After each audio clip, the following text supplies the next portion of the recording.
Basically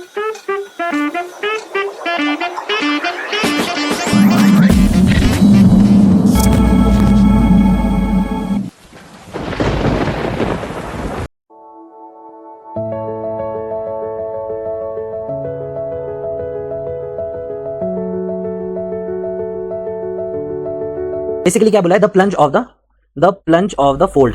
ठीक है, क्या बोला है, the plunge of the fold. इसको मैं यहाँ पे ड्रॉ करता हूँ, फिर मैं आपको मिलता हूँ। तो यहाँ पे मैंने ड्रॉ कर दिया। इसको समझने के लिए आपको ना दो चीजें समझनी है। ठीक है, एक तो हमारी जमीन, ठीक है, यहीं पे बना देता हूँ मैं, रफ हैंड से बनाता हूँ। ठीक है, मान लो ये हमारी जमीन है और नीचे रहने वाली क्या है, हमारी टेक्टोनिक प्लेट्स है। क्लियर हो गया। अब टेक्टोनिक प्लेट्स क्या करती है, एक दूसरे को क्या देती है, वो धक्का देती है।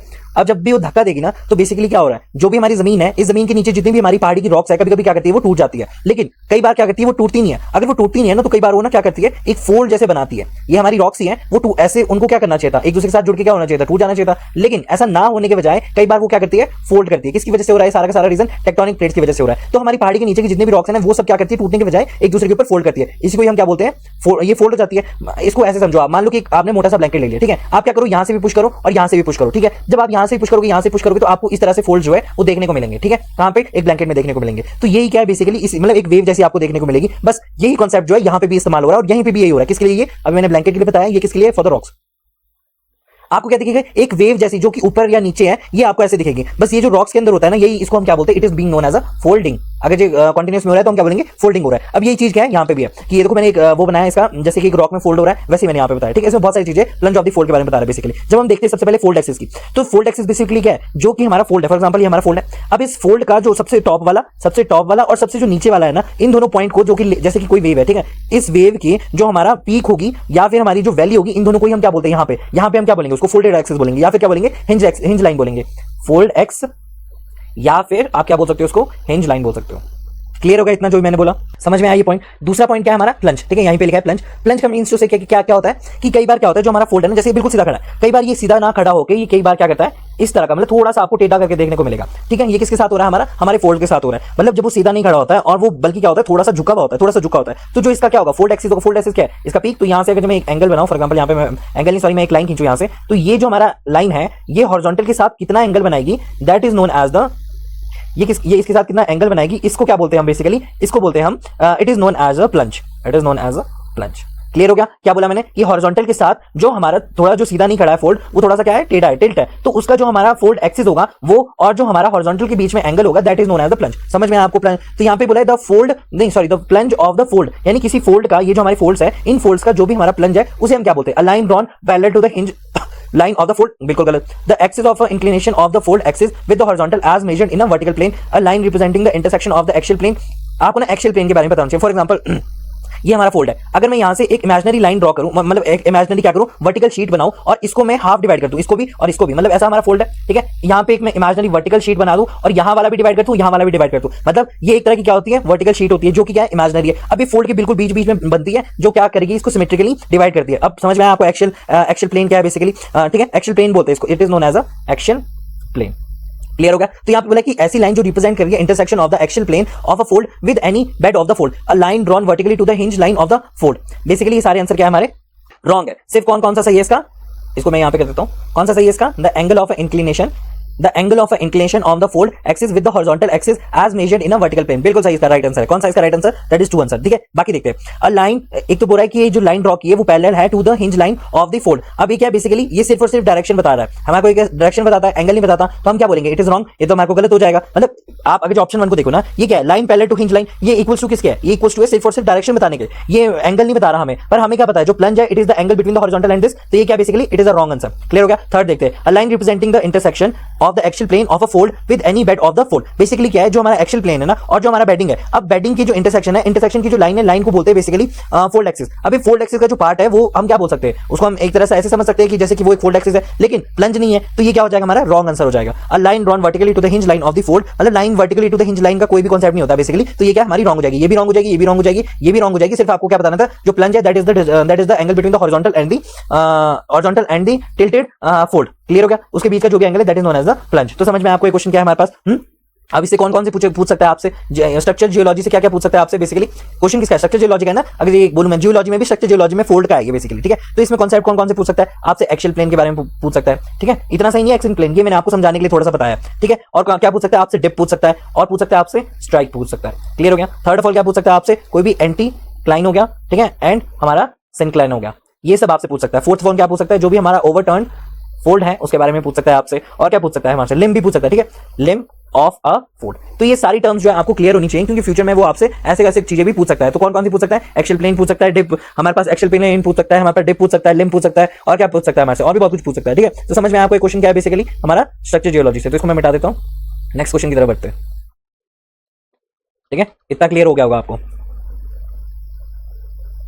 इन सबको मैं। नेक्स्ट क्वेश्चन क्या है हमारा, a transition curve should satisfy which of the following condition. अब आपको पता है ट्रांजिशन कर्व क्या, ट्रांजिशन कर्व कहां पे प्रेजेंट होता है, तो उसका क्या काम है, वो क्या सेटिस्फाई करना चाहता है, वो क्या सेटिस्फाई करेगा वो बताओ मुझे। It should meet the straight line part of the road tangentially, बिल्कुल सही बोला है। क्यों, क्योंकि ये क्या है, बेसिक ज्योमेट्रिक है। तो बेसिक ज्योमेट्री जो है, उस बेसिक ज्योमेट्रिक जो रिक्वायरमेंट है वो इंपॉर्टेंट है कि ट्रांजिशन कर्व जो है वो स्ट्रेट रोड से बिना सडन, बिना सडन टर्न के हमारे को क्या करे, स्मूथली जुड़ना चाहिए। ये बिल्कुल स्मूथली होना चाहिए यहां से लेकर यहां तक। इसी को हम बोलते हैं क्या, टेंजेंशियल जॉइनिंग। तो ये क्या बिल्कुल करेक्ट आंसर है हमारा। सेकंड ऑफ ऑल क्या है, the length of it must be such that a cant or a super elevation can be provided conventionally to its maximum value at the beginning of the circular curve. Basically क्या बोला है कि जब vehicle जो है हमारी circular curve में enter करती है ना, तो उसको जो है सेंट्रीफ्यूगल फोर्स से जूझना पड़ता है। अब हमारा अगर जो आउटर एज हमारा इंक्रीज ना हो तो क्या होगा, उसको सेंट्रीफ्यूगल फोर्स जो है वो लगेगा। लेकिन आउटर एज पे अगर जो थोड़ा सा ऊंचा, यानी ऊंचा मतलब मींस टू से हमारा जो कैंट है, अगर जब हम कैंट प्रोवाइड करते हैं ना, तो हमारा ट्रांजिशन कर्व जो है इतना लंबा होना है। और साथ में क्या होना चाहिए, ट्रांजिशन कर्व अब ये लंबा हो जाएगा तो क्या होगा, जो हमारी ये गाड़ी है, अब ये गाड़ी में क्या नहीं लगेगा, सेंट्रीफ्यूगल फोर्स नहीं लगेगा। तो यही चीज बोलना चाह रहा है कि या तो फिर क्या बोला इसमें, कैंट और जो super elevation can be provided conventionally to the maximum value, मतलब इनकी मैक्सिमम वैल्यू कहां पे होती है, सर्कुलर, ये जो हमारा सर्कुलर कर्व है ना, यहां पे इसकी मैक्सिमम वैल्यू होती है और यहां पे होती है मिनिमम। इसको धीरे धीरे हम इंक्रीज करते रहते हैं, धीरे धीरे हम इसको इंक्रीज करते हैं। मतलब ये जो बाहर का पार्ट है ना, पहले होगा ये कम, ठीक है, फिर ये ज्यादा होगा, फिर ये ज्यादा होगा, फिर ये ज्यादा होगा। तो मैक्सिमम कब होगा, जब सर्कुलर कर्व आ जाएगा तब ये हमारा क्या होगा, मैक्सिमम होगा। बाकी केस में छोटा होगा। वही चीज बोल रहा है कि maximum value at the beginning of the circular curve. ये क्या हमारा सर्कुलर कर्व है, इस सर्कुलर कर्व से पहले ही हमारे पास मैक्सिमम कैंट में मिल जाएगा। यानी कैंट मींस टू से ये जो बाहर का हिस्सा इसको बाहर ऊंचा कर देंगे, और सुपर एलिवेशन, इसको भी सुपर एलिवेशन बोलते हैं। Can be provided convention to the maximum value at the beginning of the circular curve. बिल्कुल सही, ये बिल्कुल सही बात की इसने। थर्ड ऑफ क्या है, the rate of increase of the curvature should be such that it matches with the rate of increasing of the cant. वही चीज बोलिए कि जैसे हमारा सर्कुलर कर्व बढ़ता जा रहा है ना, बेसिकली क्या होना चाहिए, जो भी हमारा ट्रांजिशन कर्व है, इस ट्रांजिशन कर्व में जो हमारा रेडियस है बेसिकली क्या होना चाहिए, ग्रेजुअली क्या होना चाहिए, कम होना चाहिए। जितना कम रेडियस होगा उतना ज्यादा शार्प हमारा कर्व होगा, और जितना ही लॉन्ग हमारा रेडियस होगा उतना ही ग्रेजुअल हमारे पास क्या होगा, कर्व होगा। ये दोनों चीज बोला है कि जो हमारा ट्रांजिशन कर्व है ना, this is the transition curve. अभी ट्रांजिशन कर्व में जो भी हमारा रेडियस है ये ग्रेजुअली क्या करना चाहिए, इंक्रीज करना चाहिए। तो यही चीज बोलना चाह रहा है। और उसके साथ साथ क्या होना चाहिए, हमारा जो कैंट है, यानी जो हमारा एलिवेशन है बाहर वाले आउटर साइड का, वो भी क्या होना चाहिए, बढ़ते जाना चाहिए। अगर दोनों का रेट ऑफ अगर इन दोनों का रेट ऑफ इंक्रीजिंग मैच कर जाएगा ना, तो व्हीकल जो है वो स्मूथली टर्न कर जाएगी। यानी क्या बोला है, the rate of increase of cant भी साथ में होना चाहिए, और such that the matches the with the rate of increase of the cant. इन वाला rate of increase of the curvature, जैसे जैसे कर्वेचर बढ़ा वैसे वैसे हमारा कैंट का हमारा जो है मैक्सिमम लेवल तक पहुंचना चाहिए। वही हमारा क्या मैक्सिमम। तो ये सारे क्या बिल्कुल करेक्ट है। तो 1 2 3 क्या हो जाएगा, इसका राइट आंसर हो जाएगा। अब मैंने ट्रांजिशन कर्व के बारे में आपको बता दिया, तो क्या क्या क्वेश्चन में पूछ सकता है वो, ठीक है। तो ये चीज मैंने आपको क्लियर कर दी थी कि फ्यूचर में क्या क्या वो पूछ सकता है, ठीक है। नेक्स्ट क्वेश्चन को देखते हैं क्या बोलना चाह रहा है हमारा नेक्स्ट क्वेश्चन 42।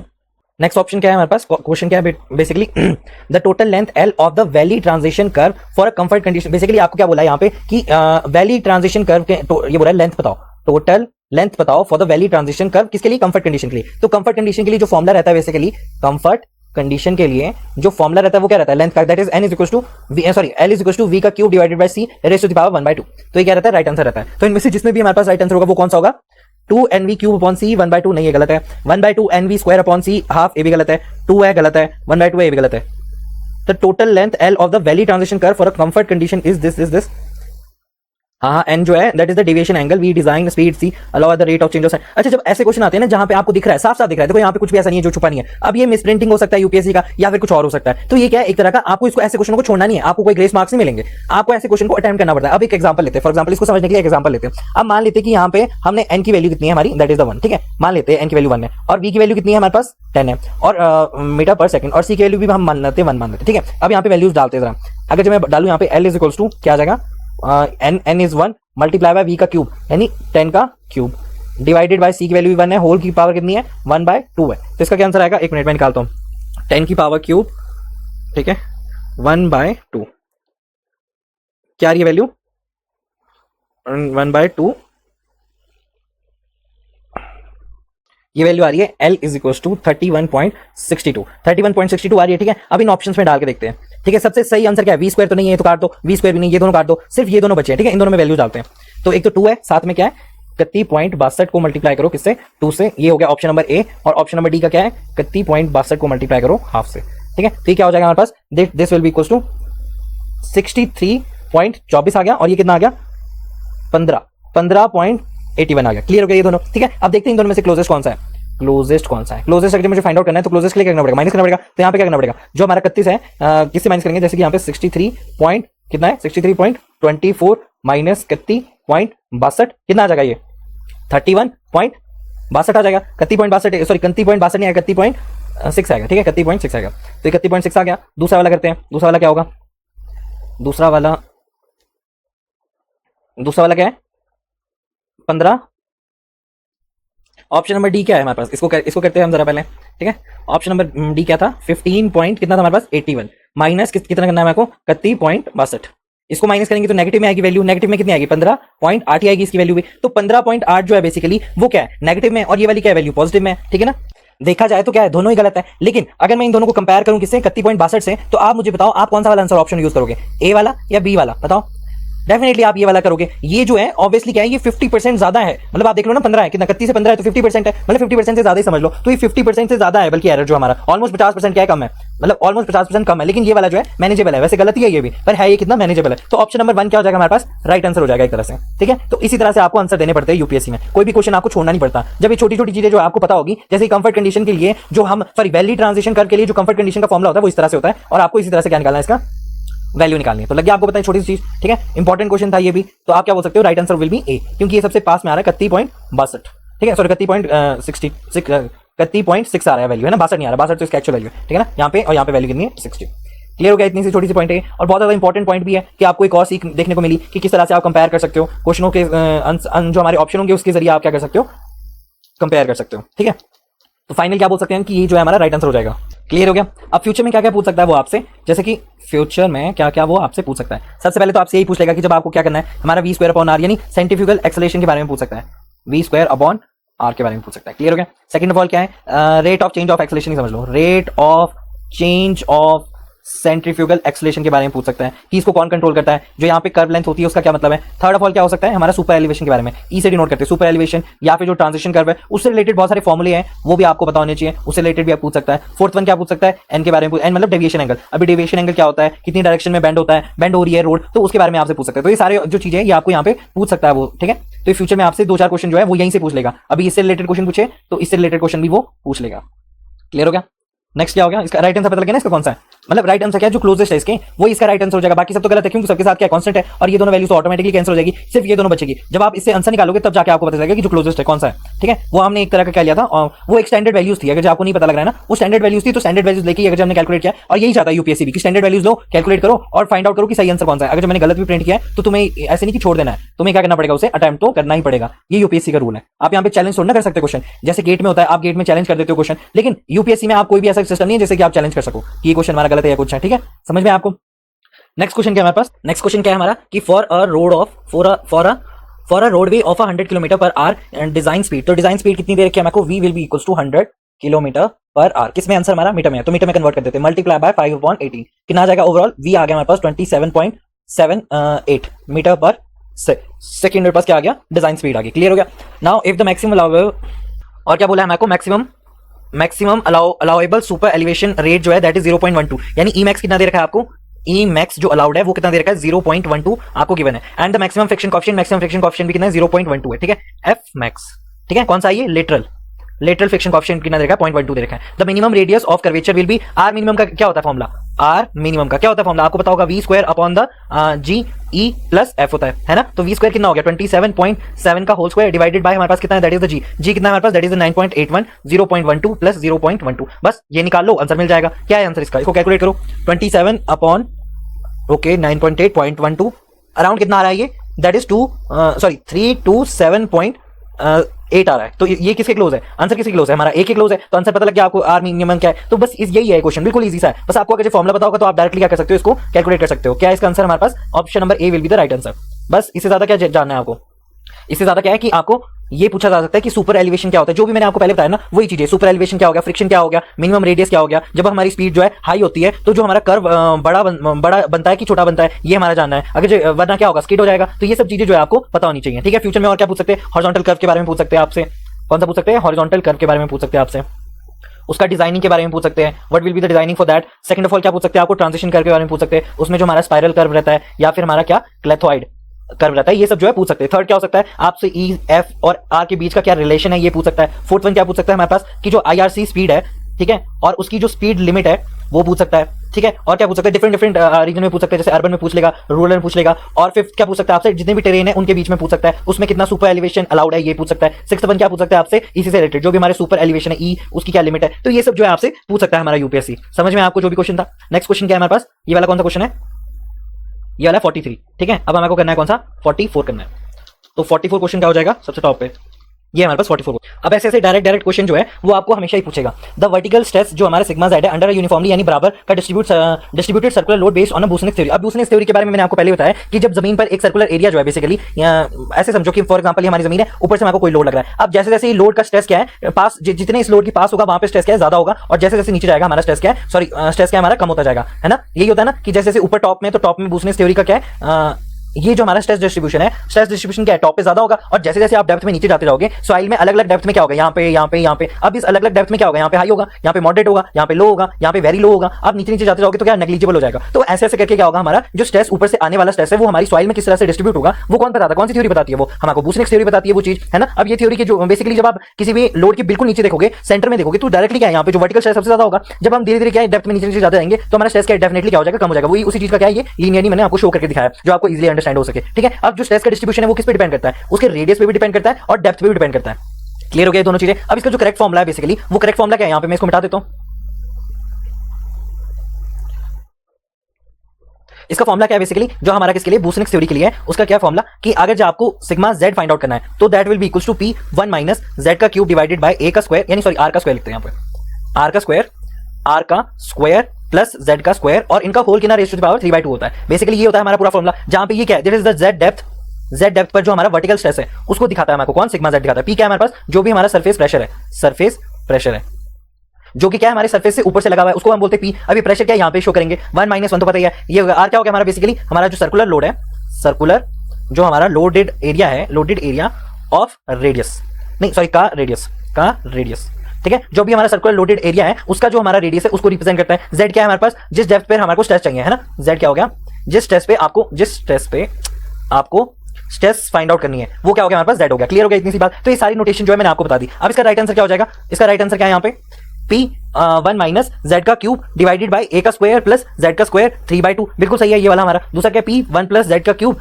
ए स्क्वायर जेड स्क्वायर 3/2, ये भी बिल्कुल सही है।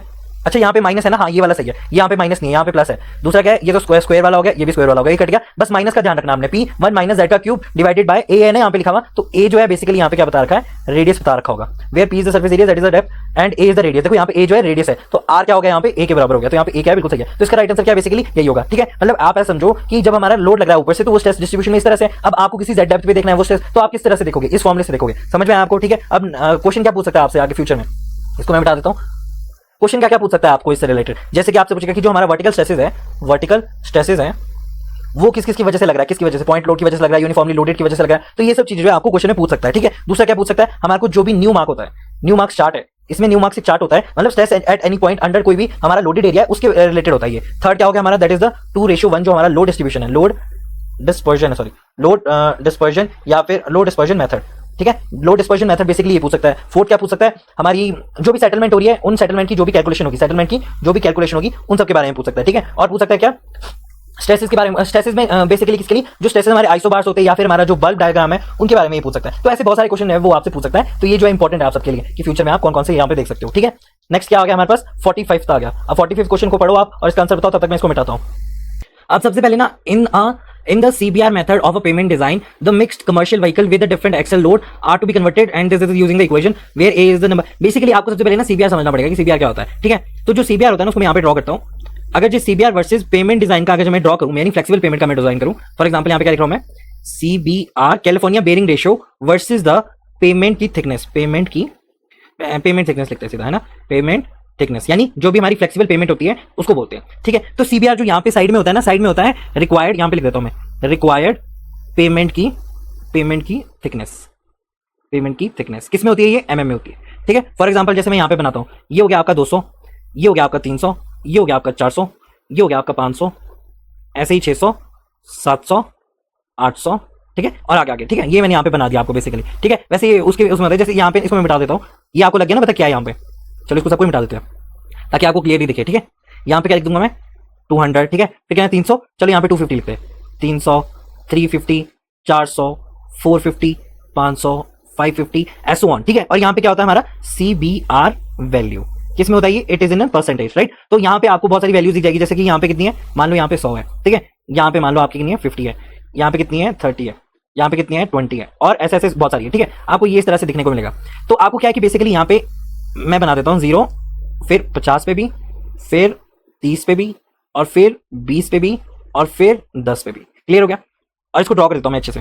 तो यहाँ पे मैंने ड्रॉ कर दिया ये, ठीक है। आप देख सकते हैं कि ये हमारा बेसिकली किसके बीच में, CBR versus the payment thickness. Basically जो CBR है ना, इसका इस्तेमाल ही क्यों होता है, इसका इस्तेमाल CBR वर्सेस जो पेमेंट थिकनेस है, इसका इस्तेमाल इसलिए होता है ना, अगर जो हमें रोड की थिकनेस को पता करना है या फिर डिसाइड करना है, तो हम किससे करेंगे, इस वाले कर्व से करेंगे। It is the CBR curve, ठीक है, हम इससे रिप्रेजेंट करते हैं। अब बेसिकली आपने देख लिया ये चीज, अब मैं आपको समझाता हूं बेसिकली क्या है। जब मैं बात कर रहा हूं किसकी, CBR की, तो CBR कर्व का बेसिकली कॉन्सेप्ट क्या है, ये हमारे को क्या रिप्रेजेंट करता है, जो भी हमारी सब ग्रेड है ना, सब ग्रेड है, जो मतलब हमारी सबसे नीचे वाली जो मिट्टी है उसके बारे में, सब ग्रेड जो हमारी नीचे वाली मिट्टी है ना, इसकी अगर जो मुझे स्ट्रेंथ को पता करना है ना, तो हमें क्या रिप्रेजेंट करेगा, जो CBR कर्व है वो हमें रिप्रेजेंट क्या करता है, जो सब ग्रेड की स्ट्रेंथ है उसको रिप्रेजेंट करता है। क्लियर हो गया। अगर CBR लो है, अगर CBR हमारा क्या होगा, कम होगा, तो हम क्या बोलेंगे, जो हमारी मिट्टी होगी वो क्या होगी, ज्यादा होगी, मतलब ज्यादा स्ट्रेंथ होगी, कम स्ट्रेंथ होगी, बताओ।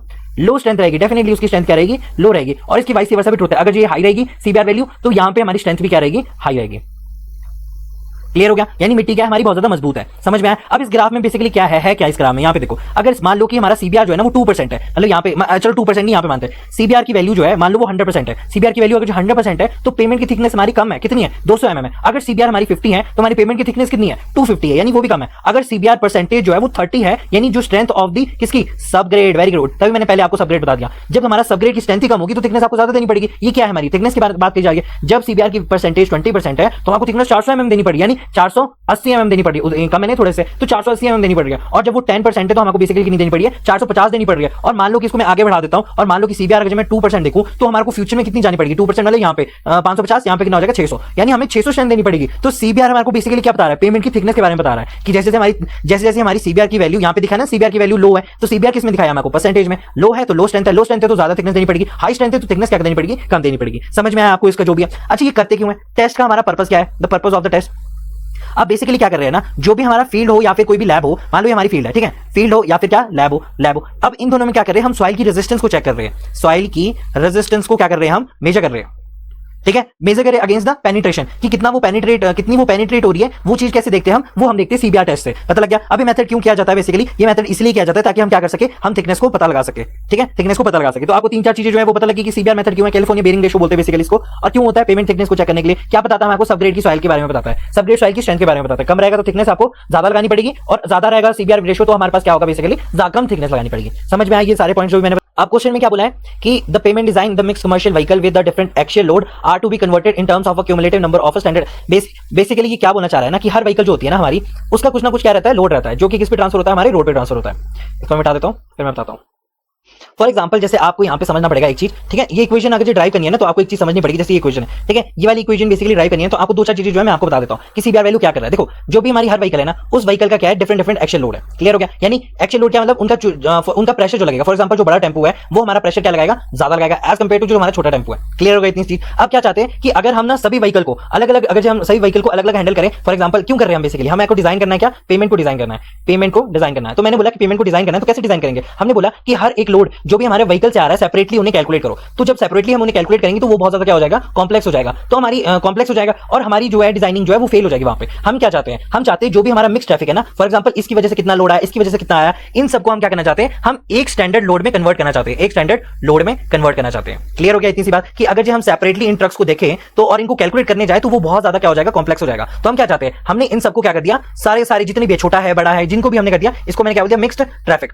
अब इस मिक्स ट्रैफिक का जो भी हमारा क्या होगा, इस जो हमारा मिक्स ट्रैफिक है ना, इसको हमने किस में कन्वर्ट कर दिया, हमने कन्वर्ट कर दिया इसमें एक स्टैंडर्ड एक्सेल लोड में कन्वर्ट कर दिया, एक स्टैंडर्ड एक्सेल लोड के इक्विवेलेंट कर दिया। यानी मिक्स ट्रैफिक बराबर किसके, एक स्टैंडर्ड एक्सेल लोड के। जैसे कि इंडिया में कितना होता है, 8.16 टन, ठीक है, ये क्या इंडिया में कॉमनली पाया जाता है, तो हम क्या बोलते हैं 8.16 टन जो है एक स्टैंडर्ड एक्सेल लोड है। ठीक है, समझ में आया? नहीं समझ में आया, इसको एक एग्जांपल समझो कि फॉर एग्जांपल क्या कर रहे हो, आपने बोला कि आप एक रोड कंस्ट्रक्ट कर रहे हो। ठीक है, अब क्या कर रहे हो कि इस रोड में जो है वो 500 ट्रक आते हैं। कितने आते हैं? 500 ट्रक जो है वो रोज आते हैं। ठीक है, पहले साल में कितने आए? 500 आए। दूसरे साल में कितने आए? मान लो कि जो ग्रोथ रेट है वो 5% है, तो दूसरे साल में कितने आएंगे हमारे? 525 आएंगे। फिर उसके बाद कितने आएंगे? 531 आएंगे। क्लियर हो गया? तो हर साल क्या हो रहा है? 5% की ग्रोथ रेट से ये बढ़ रही है ट्रक हमारे। क्लियर हो गया? अब आप क्या चाहते हो? आप चाहते हो कि 15 साल में, ठीक है, 15 साल के मतलब 15 साल में आप क्या कैलकुलेट करना चाहते हो? हमारी जो मिक्स ट्रैफिक है उससे कितना डैमेज होगा हमारी रोड, उससे कितनी डैमेज होगी हमारी रोड, यानी हमारी फॉर एग्जांपल जैसे 8.16 माना ना हमने, तो जैसे कितनी बार जो 8.16 है टन एक्सेस जो 10 एक्सेल लोड है हमारा बेसिकली वो कितना डैमेज करेगा हमारी रोड को, ये हम जानना चाहते हैं। मैंने क्या बोला कि 15 साल के अंदर अंदर ना हम ये जानना चाहते हैं जो भी हमारा मिक्स ट्रैफिक रोड है बेसिकली ये कितना डैमेज करेगा। जैसे कि हमने क्या माना था? 8.16 माना था, तो मिक्स ट्रैफिक इसके इक्विवेलेंट है, एक स्टैंडर्ड लोड की ट्रैफिक है,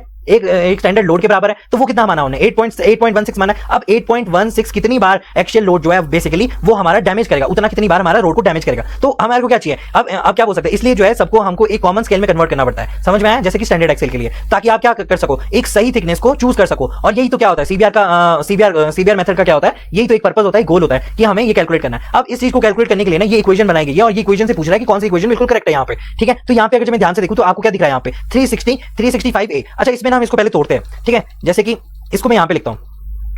ठीक है, इसको मैं मिटा देता हूँ। क्या इक्वेशन यहीं पे देख लेते हैं कि 365A 1 + r raised to n - 1 divided by r multiply by f। ठीक है, इसको कैलकुलेट और सब कुछ ठीक है। 365 1 + r माइनस प्लस का वो है, यहाँ पे माइनस प्लस का। चलो यहाँ पे देखते हैं। ठीक है, यहाँ पे इसको मैं चेंज करता हूँ, इस पूरी इक्वेशन को मैं यहाँ पे लिखता हूँ। ठीक है, जैसे कि हमारे पास NS दे रखा है, NS इक्वल टू कितना है? 365 इंटू ए दे रखा है, साथ में क्या देखा है? 1 + r raise to the power n - 1 और डिवाइडेड में क्या है?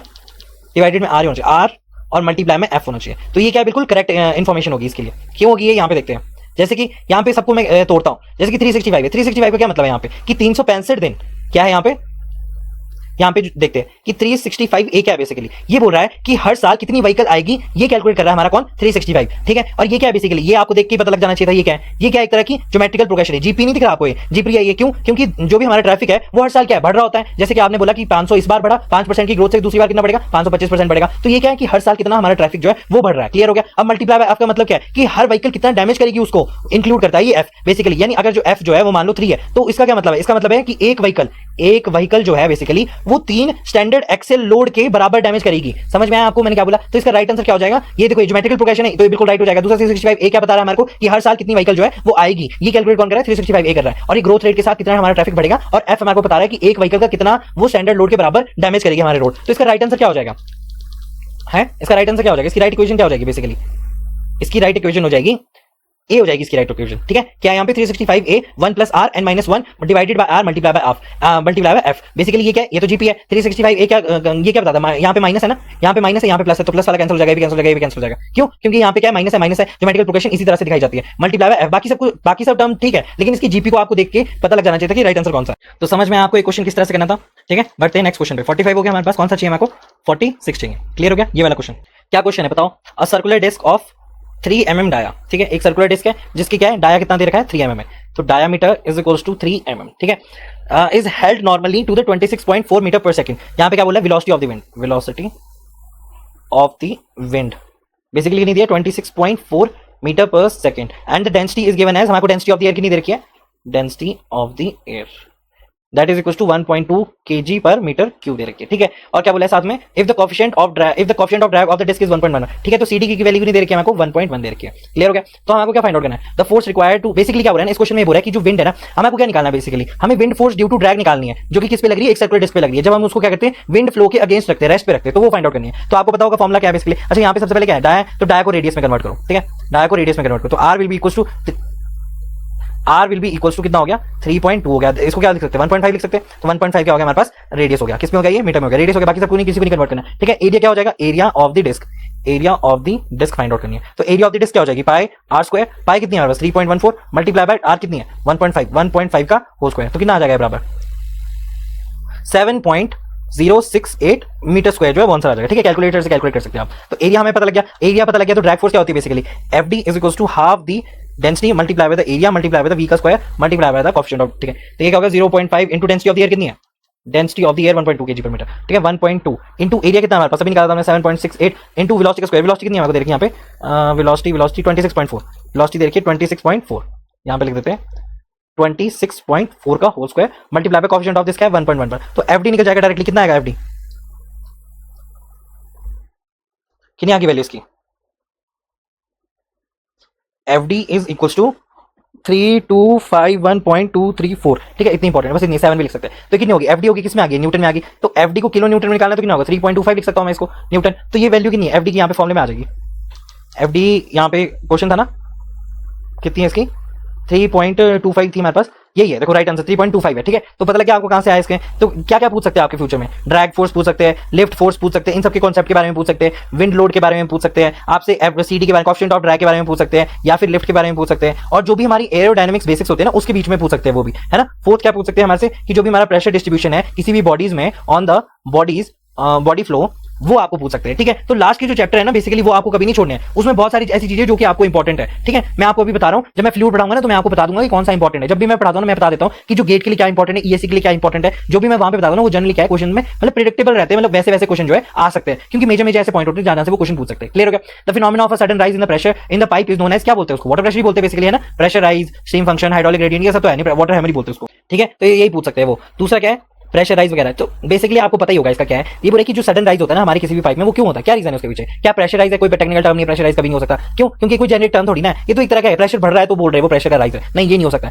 तीसरा क्या है हमारा स्टीम फंक्शन, जो हमारा स्टीम फंक्शन होता है ना वो किसके लिए यूज होता है, हमारा एयर रोटेशनल हो गया या फिर हमारा जो रोटेशनल फ्लो हो गया, उन सब की जो एनालिसिस है ना वो बेसिकली किसके लिए होता है, वो प्लॉट, ये सब प्लॉट होते हैं फॉर द स्टीम लाइंस, इन सब के लिए ये यूज होता है स्टीम फंक्शन बेसिकली, ठीक है। तो मोस्टली जो ये यूज होता है किसके लिए होता है, थ्योरेटिकल फ्लूइड डायनामिक्स के लिए यूज होता है, ये किसी भी सडन प्रेशर से रिलेटेड कोई भी चीज नहीं होती, तो इसको हम काट सकते हैं। हाइड्रोलिक ग्रेडियंट क्या होता है, ये बेसिकली क्या होता है, slope of the hydraulic grade के बारे में होता है, यानी एचजीएल के बारे में बताता है। तो ये क्या, ये भी गलत हो जाएगा हमारे पास, ये कोई भी प्रेशर रिलेटेड हेड लॉस जो है इन पाइप में वो नहीं बता रहा है हमारे को। बेसिकली क्या हो रहा है, बेसिकली जब हमारा वाटर बेसिकली क्या होता है ना, जैसे हमारा ये हमारी पाइपलाइन है, ठीक है। अब इस पाइपलाइन में बेसिकली क्या होगा, जब हमारा पाइप पानी फ्लो कर रहा है और यहाँ से वेल्व आपने एकदम से बंद कर दिया, अगर आपकी पाइप इतनी ज्यादा स्ट्रॉन्ग नहीं है तो यहाँ पे क्या होगा, बेसिकली वो डैमेज कर देगी। इसको किस तरह से दिखाते हैं, जो चेंज इन द प्रेशर होता है ना delta P, change in the pressure is equals to A V होता है, ठीक है। ये चीज होती है। अब ये चीज जो है आपको बेसिकली उसमें पता लगेगा जब मैं आपको क्वेश्चंस कराऊंगा इससे रिलेटेड, या फिर मैं पढ़ाऊंगा आपको वाटर हैमरिंग से रिलेटेड, ठीक है। तो लेकिन आपको सिंपल सी बात क्या समझनी है कि सडन प्रेशर किसमें इंक्रीज होता है, वो सिर्फ और सिर्फ वाटर हैमरिंग में केस में इंक्रीज होता है। क्लियर हो गया, इतनी छोटी सी पॉइंट, ठीक है। नेक्स्ट क्वेश्चन क्या है, what is the discharge through the venturi flume, क्या बोला इसने, discharge through the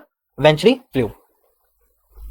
built in क्या लिखा है यहाँ पे, built in a rectangular channel 1 meter wide and having its throat width is this, the upstream head is this, the measured head in the throat is this and the value of the CD is this। और ये किसमें देना है आपको, litre per second में देना है। इसको पहले मैं ड्रॉ करता हूँ फिर आपको बताऊंगा, ठीक है। इसको पहले मैं ड्रॉ करता हूँ यहाँ पे।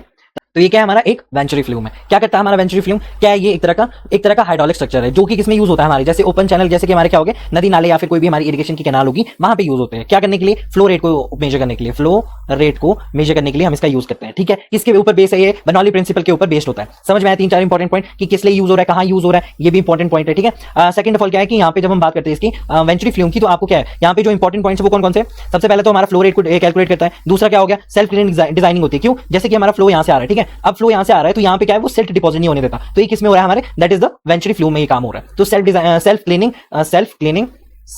क्लीनिंग इसका क्या रहता है, डिजाइन रहता है, ठीक है। अब इसमें कोई भी आपको दिख रहा होगा कि जैसे आपने पूरा वेंचुरी फ्लूम देखा है, क्या यहाँ पे कोई भी मूविंग पार्ट है, यहाँ पे कोई भी नहीं है, तो यहाँ पे जो हमारी मेंटेनेंस कॉस्ट रहती है वो भी क्या नहीं रहती है, लो रहती है, लो मेंटेनेंस कॉस्ट रहती है। क्यों रहती है मेंटेनेंस कॉस्ट इसकी low, because of the no moving part over here. Clear हो गया, इतनी सी बात, ठीक है। अब दूसरा क्या है इसमें, अगर इसको यूज नहीं करेंगे तो क्या होगा, अगर हम इसको यूज नहीं करेंगे तो हमको इनकरेक्ट फ्लो रेट मिलेगा, यानी डिस्चार्ज मिलेगा, उसकी मेजरमेंट हमारी क्लियर नहीं होगी। सेकंड ऑफ ऑल क्या है, जो भी हमारी ब्लॉकेज है या फिर जो सेडिमेंटेशन, अच्छा दूसरा क्या है कि जो भी हमको रियल टाइम मॉनिटरिंग करनी होती है ना, जैसे कि इरिगेशन हो गया या फिर हमारे सीवेज का जो ट्रीटमेंट है, वहां पे हमें इसकी कंटिन्यूसली मॉनिटरिंग करनी पड़ती है, तो वहां पे इसका इस्तेमाल होता है। समझ में आपको जो भी मैंने पॉइंट बताया कि आपको वेंचुरी फ्लूम के बारे में क्लियर हो गया होगा, जो मैंने पॉइंट आपको यहाँ पे बताया, ठीक है। अब क्वेश्चन की तरफ बढ़ते हैं कि क्या क्वेश्चन हो रहा है, ठीक है। इसको मैं पहले मिटा देता हूँ।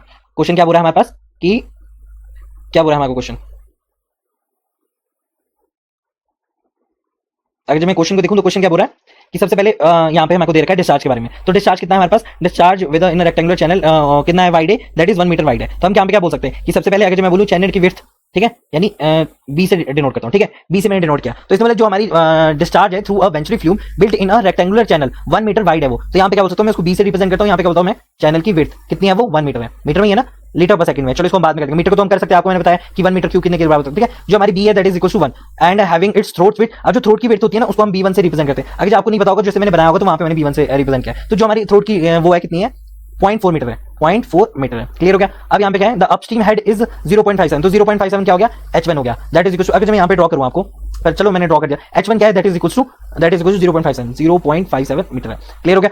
अपस्ट्रीम का हो गया, head in the throat is this, measured head in the throat is 0.5, तो 0.5 क्या है, हमारी थ्रोट का जो भी हमारा थ्रोट है, ROAT, थ्रोट का जो हेड है बेसिकली उसको H2 से रिप्रेजेंट करते हैं, वो कितना दे रखा है, 0.5 दे रखा है, that is equal to 0.5 metre. ठीक है। और the value of CD is 1, और हमारी CD कितनी है, the coefficient of discharge that is equal to 1। ठीक है। अब इसको यहाँ पे सॉल्व करते हैं, यहाँ पे जगह कम है, तो ये हो गया हमारे सारे पैरामीटर जो कि हमारे को दे रखे हैं।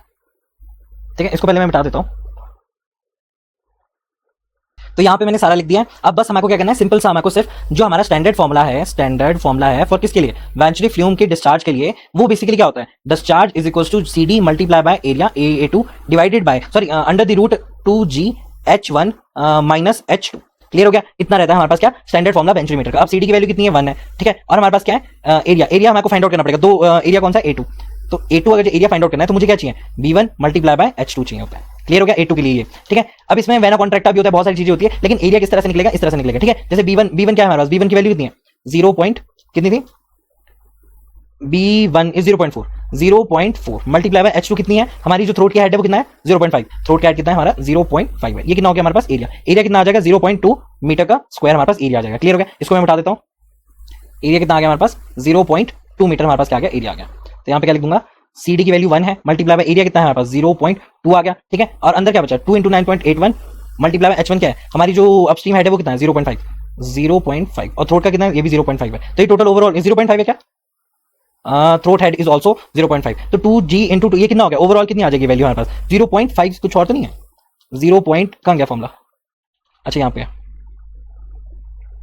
0.57, द अपस्ट्रीम हेड इज 0.57 है। ओके सॉरी, 0.57 था, वही तो यहाँ पे तो 0 आ जाएगा, सब कुछ 0.57 किसका है हमारे पास, इसकी वैल्यू है, तो 0.57 कहाँ पे आ गया, 0.57 यहाँ पे किसका है, अपस्ट्रीम हेड का 0.57, इसको मिटा देते हैं, यहाँ पे क्या लिखते हैं 0.57। ठीक है।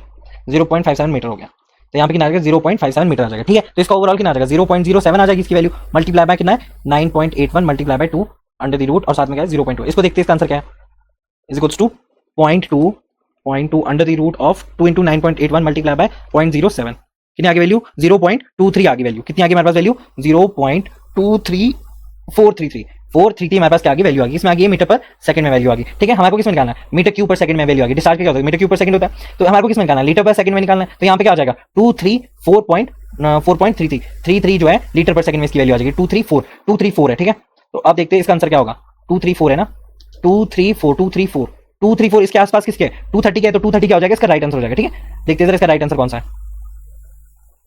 यस यही है इसका right answer, 230 litre per second जो इसका राइट आंसर है, it is the right answer. तो समझ में आपको किस तरह से निकालना है ये चीज। ठीक है। अब फ्यूचर में हमसे कौन कौन से क्वेश्चन पूछ सकता है इससे रिलेटेड, जैसे वेंचुरी फ्यूम है तो वेंचुरी फ्यूम के बारे में पूछ लेगा आपसे, है ना। दूसरा क्या पूछ सकता है, जो भी हमारा डिस्चार्ज है उसके बारे में पूछ सकता है कि एक्चुअल डिस्चार्ज कितना है और एक्यूरेट डिस्चार्ज कितना है। तीसरा क्या पूछ सकता है आपसे, और भी पूछ सकता है बहुत सारे, जैसे कि बर्नौलीज प्रिंसिपल के बारे में बेस्ड है तो बर्नौलीज प्रिंसिपल के बारे में पूछ सकता है। फोर्थ क्या पूछ सकता है, सब क्रिटिकल के बारे में पूछ सकता है, मैंने आपको बता दिया। फिफ्थ क्या है, वैसे जो भी हमारा रोल है कंस्ट्रक्शन, जो भी थ्रोट का रोल है, ठीक है, थ्रोट का रोल है वो हमारे से पूछ सकता है। सिक्स क्या पूछ सकता है, जो भी हमारी एक्चुअल एनर्जी है, एन एक्चुअल एनर्जी हैंड जो है basically HAD, actual energy hand जो है बेसिकली ये भी पूछ सकता है हमारे ऊपर कि जो भी हमारे हैंड होते हैं वो क्या मतलब जो भी हमारे हेड होते हैं, ठीक है, HEAD, जो भी हमारे हैंड होते हैं उन सब के बारे में पूछ सकता है। ठीक है। तो 45 भी हमारा क्या हो गया, क्लियर हो गया। ये क्वेश्चन समझ में आया आपको, जो भी मैंने बोला। नेक्स्ट क्वेश्चन क्या है, पढ़ो इस नेक्स्ट क्वेश्चन को, जो भी है ये 49th है। क्या है क्वेश्चन हमारा कि in a long pipe when the flowing water is suddenly brought to the rest by closing the valve or by a similar cause there will be a sudden rise in a pressure, the magnitude of the क्या है, the magnitude of the pressure rise will depend upon, बताओ किसमें होता है, इस phenomena को क्या बोलते हैं, मैंने अभी बताया था आपको इस फिनोमेना को क्या बोलते हैं, इस फिनोमेना को बेसिकली क्या बोलते हैं, वाटर हैमरिंग इफेक्ट। ठीक है। तो ये वाटर हैमरिंग इफेक्ट है, तो मैंने आपके साथ इसकी शेयर भी की होगी इक्वेशन। अब जब मैंने इक्वेशन शेयर की थी तो आपको पता लग गया होगा कि इक्वेशन से कि किस पे डिपेंड करता है। क्या बोला था मैंने, जब मैं वाटर हैमरिंग की बात कर रहा हूं तो इसकी क्या थी, change in the pressure is equals to density of the motor multiply by the velocity of the pressure wave, velocity of the pressure wave multiply by किसके साथ है, the velocity of the flow. तो जो हमारा change in the pressure है वो किस पे डिपेंड कर रहा है, velocity of the flowing water, it is the velocity of the flowing water, flowing water. Clear हो गया। ए क्या है हमारे पास, यहाँ पे एक में सभी नोटेशन लिख देता हूं, velocity of pressure wave in pipe. Clear हो गया। ये तो डेंसिटी ऑफ द वाटर है। तो चेंज इन जो भी हमारा प्रेशर में राइज है, प्रेशर में जो भी हमारा राइज है वो किससे रिप्रेजेंट वो किसके डिपेंड करता है, वो डिपेंड करता है वेलोसिटी पे। और यही पूरा फिनोमेना क्या है हमारा यहाँ पे पता लगा आपको, वेलोसिटी ऑफ द फ्लो पे डिपेंड करता है। क्लियर हो गया। अब पहला ऑप्शन क्या है, speed at which the valve is open. अब speed at which valve is the open जो है बेसिकली क्या है, ये जो फ्लो वेलोसिटी बेसिकली क्या है, हमारी जो भी वेलोसिटी होती है वो जो हमारी स्पीड है या फिर वेलोसिटी है वो प्राइमरी फैक्टर है। लेकिन उन्होंने बोला कि वो स्पीड जहां पे आप वेल को खोल रहे हो, जहां पे वेल को खोल रहे हो उससे तो हमारा प्रेशराइज तो है नहीं, तो जब हम प्रेशराइज तभी करेगा जब हम इसको सडनली क्लोज करेंगे तो डेफिनेटली क्रॉस हो जाएगा। थर्ड क्या है, the diameter of the pipe. जो डायमीटर ऑफ द पाइप है, क्या यहाँ पे डायमीटर ऑफ द पाइप दिख रहा है, नहीं, तो डायमीटर जो है वो प्रेशराइज के साथ बिल्कुल भी मैटर नहीं करता है। थिकनेस ऑफ द पाइप, जो थिकनेस ऑफ पाइप होती है ना बेसिकली इंपैक्ट करती है किस पे, हमारी ए पे। ए क्या होती है बेसिकली, जो भी हमारी वेव है उसकी जितनी भी स्पीड है उसको बोलते हैं। तो जो ए है उस पर तो डिपेंड करती है, लेकिन प्राइमरी किस पे करती है, वेलोसिटी पे करती है। तो thickness of the pipe well जो है वो ए पे करती है लेकिन बी पे नहीं करती। पर प्रेशर राइज जो है वो डिपेंड किस पे करता है, हमारा वेलोसिटी पे करता है। तो इसका राइट आंसर क्या हो जाएगा, 49 का राइट आंसर हो जाएगा बी। क्लियर हो गया। ठीक है, तो यहाँ पे फ्यूचर में क्या पूछ सकता है आपसे, जैसे कि आपने बोला कि भाई ये सब पढ़ा आपने, फ्यूचर में आपसे क्या पूछ सकता है, अभी मैंने 3-4 बार बता दिया वाटर हैमरिंग, तो शायद आपसे वाटर हैमरिंग के बारे में भी क्वेश्चन आ सकते हैं। ठीक है, या फिर क्या पूछ सकता है वो, जो भी हमारा प्रेशर सर्ज होता है बेसिकली इसको बचाने के लिए वाटर हैमरिंग को, तो ये बेसिकली जिसके लिए भी यूज होता है ये बताना है कि कौन कौन सा होगा। सेकंड ऑफ ऑल क्या है, जितनी भी हमारी पाइप है ना, इस पाइप की जितनी भी डायनेमिक्स है ये आपको पता होनी चाहिए। पाइप फ्लो की बोलूंगा मैं स्पेशली, पाइप फ्लो की जितनी भी डायनेमिक्स है ये आपको पता होनी चाहिए। थर्ड ऑफ ऑल क्या है, जो इलास्टिसिटी है किसी पाइप, नहीं ये नहीं इंपॉर्टेंट, ठीक है, इलास्टिसिटी रहने दो। और क्या पूछ सकता है इससे रिलेटेड, इससे पूछ सकता है जो भी हमारा वॉल्व है ना, उस वॉल्व को जब हम क्लोज करते हैं, क्लोजर जो टाइम कॉन्सेप्ट है उसके बारे में वो पूछ सकता है आपसे। क्लियर हो गया। और क्या पूछ सकता है, सर्ज है तो सर्ज टैंक के बारे में पूछ लेगा, सर्ज टैंक के बारे में पूछ लेगा। तो कुछ ऐसे ऐसे इंपॉर्टेंट पॉइंट्स है जो कि इस क्वेश्चन से रिलेटेड थे, जो कि आपको पता थे। अब मैंने उस वाला क्वेश्चन आपको करा दिया था वाटर हैमरिंग का। अब देखो जो एक कॉन्सेप्ट वो पकड़ लेते हैं ना, उसी से रिलेटेड क्वेश्चन पूछते रहते हैं वो, फिर आगे पीछे नहीं हो जाते ज्यादा। ठीक है, तो आपको पता लगे इसका राइट आंसर क्या है। नेक्स्ट क्वेश्चन क्या है, spherical object of 1.45 metre dia is completely immersed in a water, ठीक है, and reservoir and the chain to the bottom. If the chain has a tension of 5.2 kilonewton, the weight of the object when it is taken out of the reservoir into the air will be nearly किसके बराबर होगा। Basically question क्या बोलना चाह रहा है कि एक स्फेरिकल ऑब्जेक्ट है, ठीक है, अब ये क्या है, हमने पानी में डुबा रखा है, पूरी तरह से डुबा रखा है, और नीचे से एक चेन लगा रखी है जिससे कि वो अटैच्ड है। क्लियर हो गया, यानी अटैच्ड है मतलब बंधा हुआ है यहाँ से, तो चेन से अटैच्ड है और हमारा क्या है, पानी के अंदर है। अब जो चेन में टेंशन है वो कितनी है, 5.2, तो चेन में टेंशन कितनी है, 5.2 किलो न्यूटन जो है वो चेन में टेंशन है। क्लियर हो गया इतना। अब और क्या, ऑब्जेक्ट का डाया कितना है गिवन हमारे को, दैट इज द 1.45 मीटर। ठीक है, ये हमारे को चीज जो है वो गिवन है ऑलरेडी। और बोला है कि जो ऑब्जेक्ट का एक्चुअल वेट है, वेट इन द एयर निकालना है आपको क्या निकालना है, वेट इन द एयर आपको फाइंड आउट करना है। तो इतनी सी चीजें दिख रही है। अब यहाँ पे एक कांसेप्ट समझो कि सबसे पहले जो पानी के अंदर ऑब्जेक्ट है, अब इस पे 3 वर्टिकल फोर्सेज लग रही होगी। क्या लग रही होगी, 3 major forces will be acting on it. कौन कौन सी है, सबसे पहले हमारी कौन सी है, हमारा जो ऑब्जेक्ट है इसका जो खुद का वेट है, तो सेल्फ वेट किस कहां लग रहा होगा, डाउनवर्ड डायरेक्शन में लग रहा होगा इसका सेल्फ वेट। तो W अगर मैं उसे W से रिप्रेजेंट करूं तो W जो लग रहा है वो डाउनवर्ड डायरेक्शन लग रहा है। ठीक है, और तीसरी क्या टेंशन, अब टेंशन क्या है, चेन बांधी हुई है तो ये इस तरफ को लग रहा होगा 5.2 किलोमीटर। क्लियर हो गया इतना। तीसरी क्या लग रही होगी, पानी के अंदर अगर ये कंप्लीटली फिल्ड है तो यहाँ पे फोर्स ऑफ बायोंसी एक्ट करी होगी, यानी फोर्स ऑफ बायोंसी जो है वो एक्ट करी होगी, फोर्स ऑफ बायोंसी जो है वो एक्ट करी होगी, यानी FB से हम रिप्रेजेंट कर सकते हैं। क्लियर हो गया। अब ये जो ऑब्जेक्ट है ना ये इक्विलिब्रियम में है, ठीक है, ये हमारा क्वेश्चन ही बोला है ना, ऑब्जेक्ट क्या है, इक्विलिब्रियम में। इसका मतलब क्या है कि जो हमारा अपवर्ड फोर्स है, अपवर्ड फोर्स वो किसके बराबर है, हमारी डाउनवर्ड फोर्स के बराबर है, डाउनवर्ड फोर्स के बराबर है कि नहीं, डाउनवर्ड फोर्स के बराबर है। तो हम क्या बोल सकते हैं, अगर जी ये चीज हमारी क्लियर है तो हम बोलेंगे कि जो भी फोर्स ऑफ हमारी क्या रहेगी, देखो डाउनवर्ड डायरेक्शन में क्या लग रहा है, हमारे डाउनवर्ड डायरेक्शन में लग रहा है टेंशन भी लग रहा है और W भी लग रहा है, यानी जो हमारी टेंशन है अपवर्ड कौन सी लग रही है, टेंशन, अच्छा अपवर्ड नहीं, W एयर से अगर मैं उसको रिप्रेजेंट करूं तो यहाँ पे क्या हो सकता हूँ, और डाउनवर्ड फोर्स क्या होगी, W प्लस क्या हमारी टेंशन। तो ये क्लियर हो गया कि हमारे पास क्या आ गया, इट इज द ये हमारे पास क्या आ गया, पूरा upward force divided upward force is equals to downward force. इतना समझ में आया। यहाँ पे वेट ऑफ द एयर नहीं आएगा, यहाँ पे क्या आएगा, हमारी बायोंसी एक्ट कर रही है ऊपर को, तो बायोंसी को रिप्रेजेंट करने का तरीका क्या है, FB। तो FB इज इक्वल्स टू हमारा वेट ऑफ द बॉडी है ना, जिसको मैं W एयर से अगर मैं बताऊं प्लस टेंशन। समझ में आया। तो ये चीज हमारे को क्लियर है। अब हमारे को सबसे पहले फाइंड आउट क्या करना है, डाया गिवन है, वॉल्यूम फाइंड आउट करना है 1.45। तो वॉल्यूम ऑफ स्फीयर क्या हो जाएगा, वॉल्यूम ऑफ स्फीयर क्या होगा, that will be equals to 4/3 multiply by pi multiply by क्या, हमारा R का क्यूब। अब R कितना दे रखा है हमारे को R नहीं दे, 1.45 divided by 2 will be equals to कितना होगा ये, that is 0.725। Right, 0.725 will be the answer, 0.725 का cube will be the right answer. तो वॉल्यूम क्या हो जाएगा, अप्रॉक्स जो हमारा वॉल्यूम ऑफ द स्फीयर है वो बराबर हो जाएगा 1.6006 मीटर क्यूब के बराबर हो जाएगा। क्लियर हो गया। तो वॉल्यूम ऑफ स्फीयर आ गया। और हमें क्या पता है, जो हमारी बायोंसी फोर्स है वो क्या होता है, बायोंसी फोर्स FB किसके बराबर होगा, डेंसिटी के बराबर मल्टीप्लाई बाय जो भी है उसका क्या रहेगा, वॉल्यूम रहेगा मल्टीप्लाई बाय जो भी हमारा G रहेगा। क्लियर हो गया। अब डेंसिटी कितनी है वो आपको पता है, 10⁻³ है। वॉल्यूम कितना है अभी आपने निकाला 1.6006 और G क्या है, कांस्टेंट वैल्यू है, क्या आएगी 9.81। ठीक है, अब इसको सॉल्व करेंगे तो आंसर क्या आ जाएगा हमारे पास, इसको आगे सॉल्व करेंगे तो force of buoyancy will be equals to कितना आ जाएगा overall, it is equals to ये किसके बराबर, ये आ जाएगा 15705.89 न्यूटन के। इसको किलो न्यूटन में बदल दो तो कितना आ जाएगा 15.706 समथिंग किलो न्यूटन। तो ये हमारे पास तीसरी वैल्यू होगी। क्लियर हो गया। अब इसकी वैल्यू जो टेंशन की वैल्यू कितनी है हमारे पास given, that is 5.2 kilo newton है। और हमारे को इक्वेशन क्या दे रखी थी, फर्स्ट इक्वेशन क्या है, is equals to upward forces क्या है, buoyancy is equals to weight of the air plus the tension. इसको यहाँ पे ले आओ, हमको वेट ऑफ द एयर निकालना है तो हम क्या बोल सकते हैं, W air is equal to force of the buoyancy minus the tension. Force of the buoyancy क्या है 15.706 minus the tension, tension is 5.2 kilo newton. इन दोनों में से अगर जो माइनस करूंगा तो आंसर कितना आ जाएगा 10.506 आ जाएगा। तो अगर जी 10.506 आ जाएगा तो हमारा राइट आंसर क्या हो जाएगा 10.6, तो हमारा राइट आंसर हो जाएगा 10.5 kilo Newton will be the right answer. समझ में आपको ये क्वेश्चन किस तरह से करना है, ठीक है। तो इसमें कोई भी डिफिकल्टी नहीं है, बस ये है कि आपको डायरेक्टली जो भी इक्वेशन है ये सारी इक्वेशंस आपको लगानी पड़ेगी वैसे वैसे। समझ में आया, इस सबको मिटाता हूं फिर नेक्स्ट क्वेश्चन में बढ़ते हैं। नेक्स्ट क्वेश्चन क्या है, अ double acting reciprocating pump having a piston area. तो पिस्टन एरिया पहले तो आपको बताना पड़ेगा कौन सा हमारा टाइप है, टाइप ऑफ द पंप, कौन सा पंप है हमारा, that is the reciprocating pump है, और वो भी क्या डबल एक्टिंग। क्लियर हो गया, डबल एक्टिंग पंप है। दूसरा क्या बोला कि पिस्टन का एरिया कितना है, तो यहाँ पे लिख देते हैं कि पिस्टन जो है उसका एरिया जो है that has been given to us, that is 0.1 metre square has been given, ठीक है। Stroke length is equal to L से रिप्रेजेंट करते हैं, स्ट्रोक लेंथ कितनी आ गई 0.30 मीटर जो है स्ट्रोक लेंथ आ गई। If the pump is discharge is this, pump का जो डिस्चार्ज है बेसिकली वो कितना दे रखा है 2.4 पर मिनट, 2.4 पर मिनट यानी 60 कितना आ जाएगा ओवरऑल 0.04 ही आएगा इसका, है ना। एक बार देख लेते हैं चेक करके, 2.4 वही होता है 2.4 इंटू 0.04 क्या होगा 0.04 is equal to 0.04 is equal to 2.4, हाँ ये बराबर 2.4 डिवाइडेड बाय 60 कितना होगा 0.04 होगा, वही तो 0.04 मीटर पर सेकंड में हमने बदल दिया, ठीक है। मिनट में था ना, यहाँ पे क्या लिखा है, कहाँ गया वो, यहाँ पे मिनट में, अच्छा यहाँ पे है, यहाँ पे क्या मिनट में कन्वर्ट, सेकंड में कन्वर्ट करने के लिए 60 से मल्टीप्लाई कर दिया है ना। And RPM is given as, RPM की ऐसे जरूरत नहीं पड़ेगी, through the height of, height दे रखा है, हाइट कितना है दैट इज द 10 मीटर।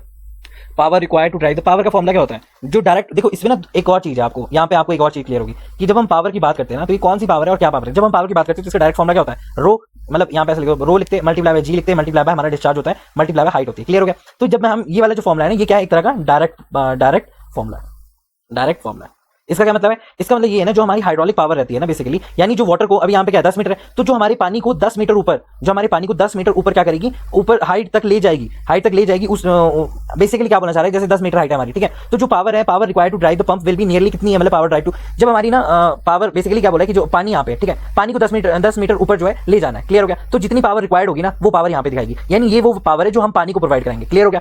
अब पानी को ही थोड़ी ना ऊपर ले जाना है, अब इसके साथ अटैच है बहुत सारी फ्रिक्शन लॉसेज, और जितने भी लॉसेज है उन सब के साथ भी है, मतलब जितने भी हमारे लॉसेज है वो भी इसके साथ है। तो हमारे को क्या करना, जैसे कि फ्रिक्शन लॉस हो गया, जो हमारी वेल्व होता है उनकी वजह से आने वाला, जो वेल्व हमारी मूव करती है ना उसकी वजह से आने वाला लॉसेज होता है, और भी होता है क्रैंकशाफ्ट की वजह से होता है, पिस्टन की वजह से होता है, हमारी जो बेयरिंग है उसकी वजह से होता है, जितने भी हमारे मैकेनिकल लॉसेज है ना वो सारे कैलकुलेट होते हैं। तो जब हम ऐसा करते हैं ना तो पंप की हमारे को पूरी एफिशिएंसी के साथ काम करना पड़ता है, और जो पंप है ना उसकी एफिशिएंसी कभी भी 100% नहीं होती, that is not equal to 100%। तो जो हम इसके लिए देखते हैं तो हमारे को क्या निकालना पड़ता है, सबसे पहले हमारे को निकालना पड़ता है जो भी उसकी एक्चुअल पावर है ना, जो भी इसकी एक्चुअल पावर है वो किसके बराबर होती है, वो होती है हमारी ब्रेक पावर के, मतलब जो मोटर से ली जाने वाली पावर है उसके बराबर होती है, जो भी हमारी पावर है वो मोटर से ली जाने वाली पावर होती है। लेकिन जब हम इसको डिवाइड करते हैं किसके साथ, एफिशिएंसी के साथ डिवाइड करते हैं, और मान लो रेसिप्रोकेटेड पंप है और उसकी एफिशिएंसी 0.8 मान ली, क्या मतलब इतनी होती है 0.8 ही होती है रेसिप्रोकेटेड पंप की। जब आप पढ़ोगे ना पंप्स वगैरह तो उसमें आपको पता लग जाएगा। जब हमारे को एफिशिएंसी नहीं दी होती है ना तो यूपीएससी क्या करता है, जो भी हमारे सिमिलर एग्जाम हुए ना यूपीएससी में, तो उन सब में भी आगे जब आप देखोगे ना तो एक आइडियल जो हमारा आंसर रहता है ना वो रहता है बिल्कुल क्लोज टू इट, नियरली, तभी तो यहाँ पे नियरली करके लिखा है। वही चीज मैं यहाँ पे बोल रहा हूँ कि जब भी हम पावर का इस्तेमाल करते हैं तो पावर जो है बेसिकली, इसको मैं सबको मिटा देता हूँ पहले, जैसे यहाँ पे एफिशिएंसी मैं बताता हूँ अभी क्या बोलना चाह रहा हूँ मैं, आपको अभी ये समझ नहीं आ रहा होगा कि मैंने क्या क्या बोला, ठीक है। इसको मैं बताता हूँ पहले, देखो एक होता है डायरेक्ट फॉर्मूला, एक होता है डिवाइडेड बाय द एफिशिएंसी, ठीक है। इस डायरेक्ट फॉर्मूला को डिवाइडेड बाय द एफिशिएंसी करते हैं, ठीक है, divided by the efficiency. Clear हो गया।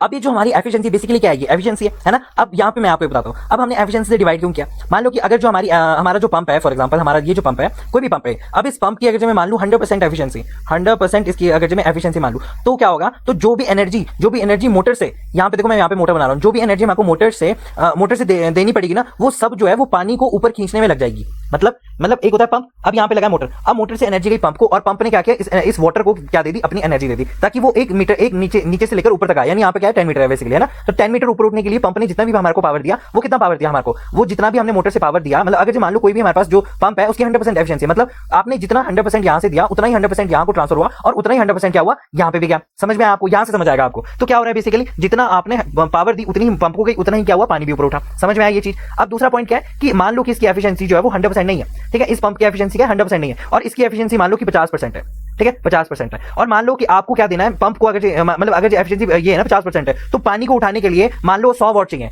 For the water to pump आप ऊपर अगर पंप करना है उसके लिए अगर 100 वॉट चाहिए तो आपको क्या करना पड़ेगा, मोटर से आप 100 वॉट नहीं दोगे, आप मोटर से कितनी दोगे, 200 वॉट दोगे। क्यों? क्योंकि अगर जो आप 100 वॉट दोगे तो ये पानी ऊपर तक पंप ही नहीं होगा, यहीं तक रह जाएगा 50 तक। तो आपको क्या करना पड़ेगा, आपको हमेशा जो इनपुट है यानी जो मोटर से पावर दी जाती है वो हमेशा हमेशा क्या दी जाती है, वो एक्स्ट्रा दी जाती है। और डिपेंड किस पे करता है, उसकी एफिशिएंसी से डिवाइड करना पड़ता है, तभी हमें पता चलेगा। यानी पानी को उठाने के लिए 100 वॉट जरूरी है, पर पंप जो है वो 0.5 जो है उसकी एफिशिएंसी है, क्योंकि बाद में जो मैकेनिकल एरर, मैकेनिकल जो इसके लॉसेज है उन सब में जो है एनर्जी आपकी वेस्ट होती है। अब आया होगा आपको समझ में ये चीज, ठीक है। इसलिए मैंने क्या किया कि एफिशिएंसी से डिवाइड किया। एक डायरेक्ट फॉर्मूला होता है, वो किसके लिए होता है, हमारा जो भी एफिशिएंसी 100% रहती है उसके लिए यूज होता है। अब जो यूपीएससी वगैरह अडॉप्ट करता है ना, बेसिकली वो कई बार बोलता नहीं है यहाँ पे, जैसे आपने यहाँ पे देखा होगा, यहाँ पे कोई भी एफिशिएंसी का कोई भी जिक्र नहीं किया गया, तो कई बार क्या करता है, अगर आप इसको डायरेक्टली क्वेश्चन को आंसर को सॉल्व करने जाओगे ना, आपको इसका आंसर ना गलत आने लग जाएगा, ठीक है। 100% एफिशिएंसी, तो एक एफिशिएंसी जो है जिसके भरोसे हम चल सकते हैं, जैसे कि रेसिप्रोकेट पंप है।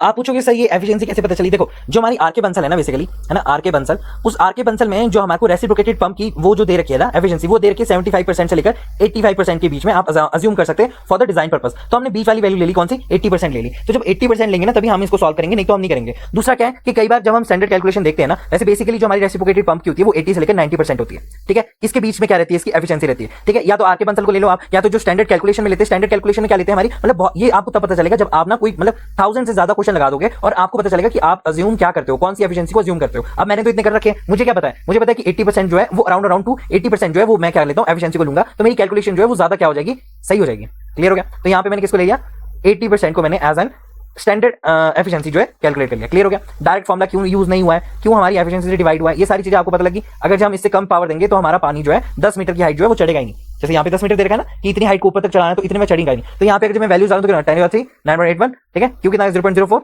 मल्टीप्लाई हाइट कितनी है 10 है, एफिशिएंसी कितनी है हमने 0.8 मान लिया, ठीक है। तो इसकी वैल्यू कितनी आ जाएगी, 10⁻³ into 9.81 multiply bye 0.04 multiply by 10, ठीक है, डिवाइडेड बाय 0.8, 4905 कहाँ आ गया वैल्यू हमारी, 4905, पावर की वैल्यू 4905। क्लियर हो गया? इतनी सी वैल्यू हमारी, तो किसके आसपास आ जाएगी हमारी, ये आ जाएगी 4.98 के बराबर, ठीक है। तो ऑप्शन नंबर 1 जो इसका राइट आंसर हो जाएगा। एक बार देख लेता हूं मैं, 4.9, ठीक है, ये आंसर है 4.86 से या फिर 4.86 या फिर 4.98 आ सकती है, या फिर अगर ज्यादा लॉसेस माने ना इसके तो 4.86 भी आ सकती है, पर अराउंड इसको जरा 75 लेते हैं, तब देखते हैं। ऐसे इतना ही लेते हैं इसको, 0.8 ना लेके 3924 डिवाइडेड बाय 0.75, यही इसका राइट आंसर होगा, ठीक है। 4.98 जो इसका राइट आंसर होगा। समझ में आपको किस तरह से निकालना है, ठीक है। 4.98 इसका आंसर होगा, 4.86 नहीं होगा इसका राइट आंसर, ठीक है। तो इसका राइट आंसर क्या होगा, it will be equals to 4.98 kilowatt will be the right answer. समझ में आया, ठीक है। बाकी इससे छोटी वैल्यू लोगे तो वो इससे 5 के बराबर आ जाएगी, और 85 लोगे तो वो आ रही है 4.6 समथिंग आ रही है, तो वो इसके अराउंड जो है बेसिकली 4.6 के अराउंड आ रही है। तो 85 के पास हम नहीं जा रहे हैं, 0.80 जो है वही हम ले रहे हैं। समझ में आपको ये क्वेश्चन क्या था, किससे रिलेटेड था। अब जितने भी पंप्स हैं उन सबके जितने भी आपको क्वेश्चन आएंगे वो सारा जो है आपको पढ़ने पड़ेंगे वहां पे कि कौन कौन से फ्यूचर में आ सकते हैं। समझ में आया क्या क्या पूछ सकते हैं वो आपसे, ठीक है। नेक्स्ट क्वेश्चन देखते हैं। नेक्स्ट क्वेश्चन क्या है, सेंट्रीफ्यूगल पंप के बारे में। When a centrifugal pump is required to lift a water to a total head of a 40, तो हेड कितनी वैल्यू दी थी यहाँ पे मैं पहले मिटा देता हूँ इसको। हेड है हमारा 40 मीटर और रेट दे रखा है लीटर पर सेकंड में। एफिशिएंसी देखो यहाँ पे एफिशिएंसी दे रखी है आपको, तो जहां एफिशिएंसी जैसे आपको दे रखी होगी ना, आप डायरेक्टली क्या है वहीं पे वो अप्लाई करोगे। जैसे कि सेंट्रीफ्यूगल पंप है, उसको लिफ्ट करना है, टोटल हेड कितना दे रखा है, जो हमारे पास एच की वैल्यू है that is equal to 40 metre. Clear हो गया? अब इसकी एफिशिएंसी कितनी दे रखी है, दैट इज इक्वल टू 62%, जिसको क्या लिख सकता हूं मैं 0.62%, 62 लिख सकता हूं, परसेंट नहीं लिख सकता। अब पावर बोला है निकालने को। दूसरा क्या है यहाँ पे 40 मीटर है, और डिस्चार्ज की वैल्यू कितनी दे दी है हमको, discharge is equal to 50 litre per second. तो मल्टीप्लाई कर, इसको डिवाइड कर दो, 50 डिवाइडेड बाय 1000 क्या हो जाएगा, ये मीटर पर सेकंड हो जाएगा। कितना आ गया, 1 से 1 कट गया 5, यहाँ से ओवरऑल कितनी आ जाएगी हमारे पास वैल्यू 0.05 मीटर पर सेकंड जो है डिस्चार्ज की वैल्यू आएगी। अब पावर का फॉर्मूला आपको पता है क्या है, उसके साथ एफिशिएंसी के साथ भी क्या है, that is rho into G into discharge into the height head sorry divided by the efficiency 0.62। अब इस सारी वैल्यूज इसमें डाल दो और बस आंसर आ जाएगा। 10⁻³ into 9.81 into 0.05 into 40 divided by 0.62 power की वैल्यू, ठीक है।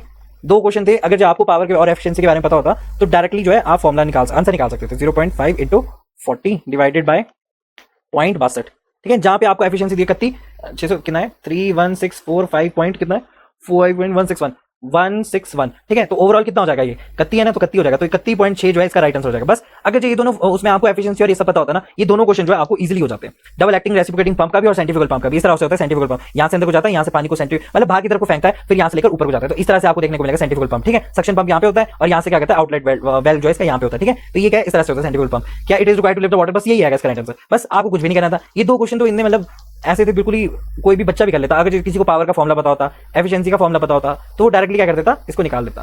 क्लियर हो गया। नेक्स्ट क्वेश्चन क्या है हमारा, नेक्स्ट क्वेश्चन क्या है हमारा 53, full load is supplied by the turbine shaft when the diameter of the jet issuing from the nozzle is 150 mm.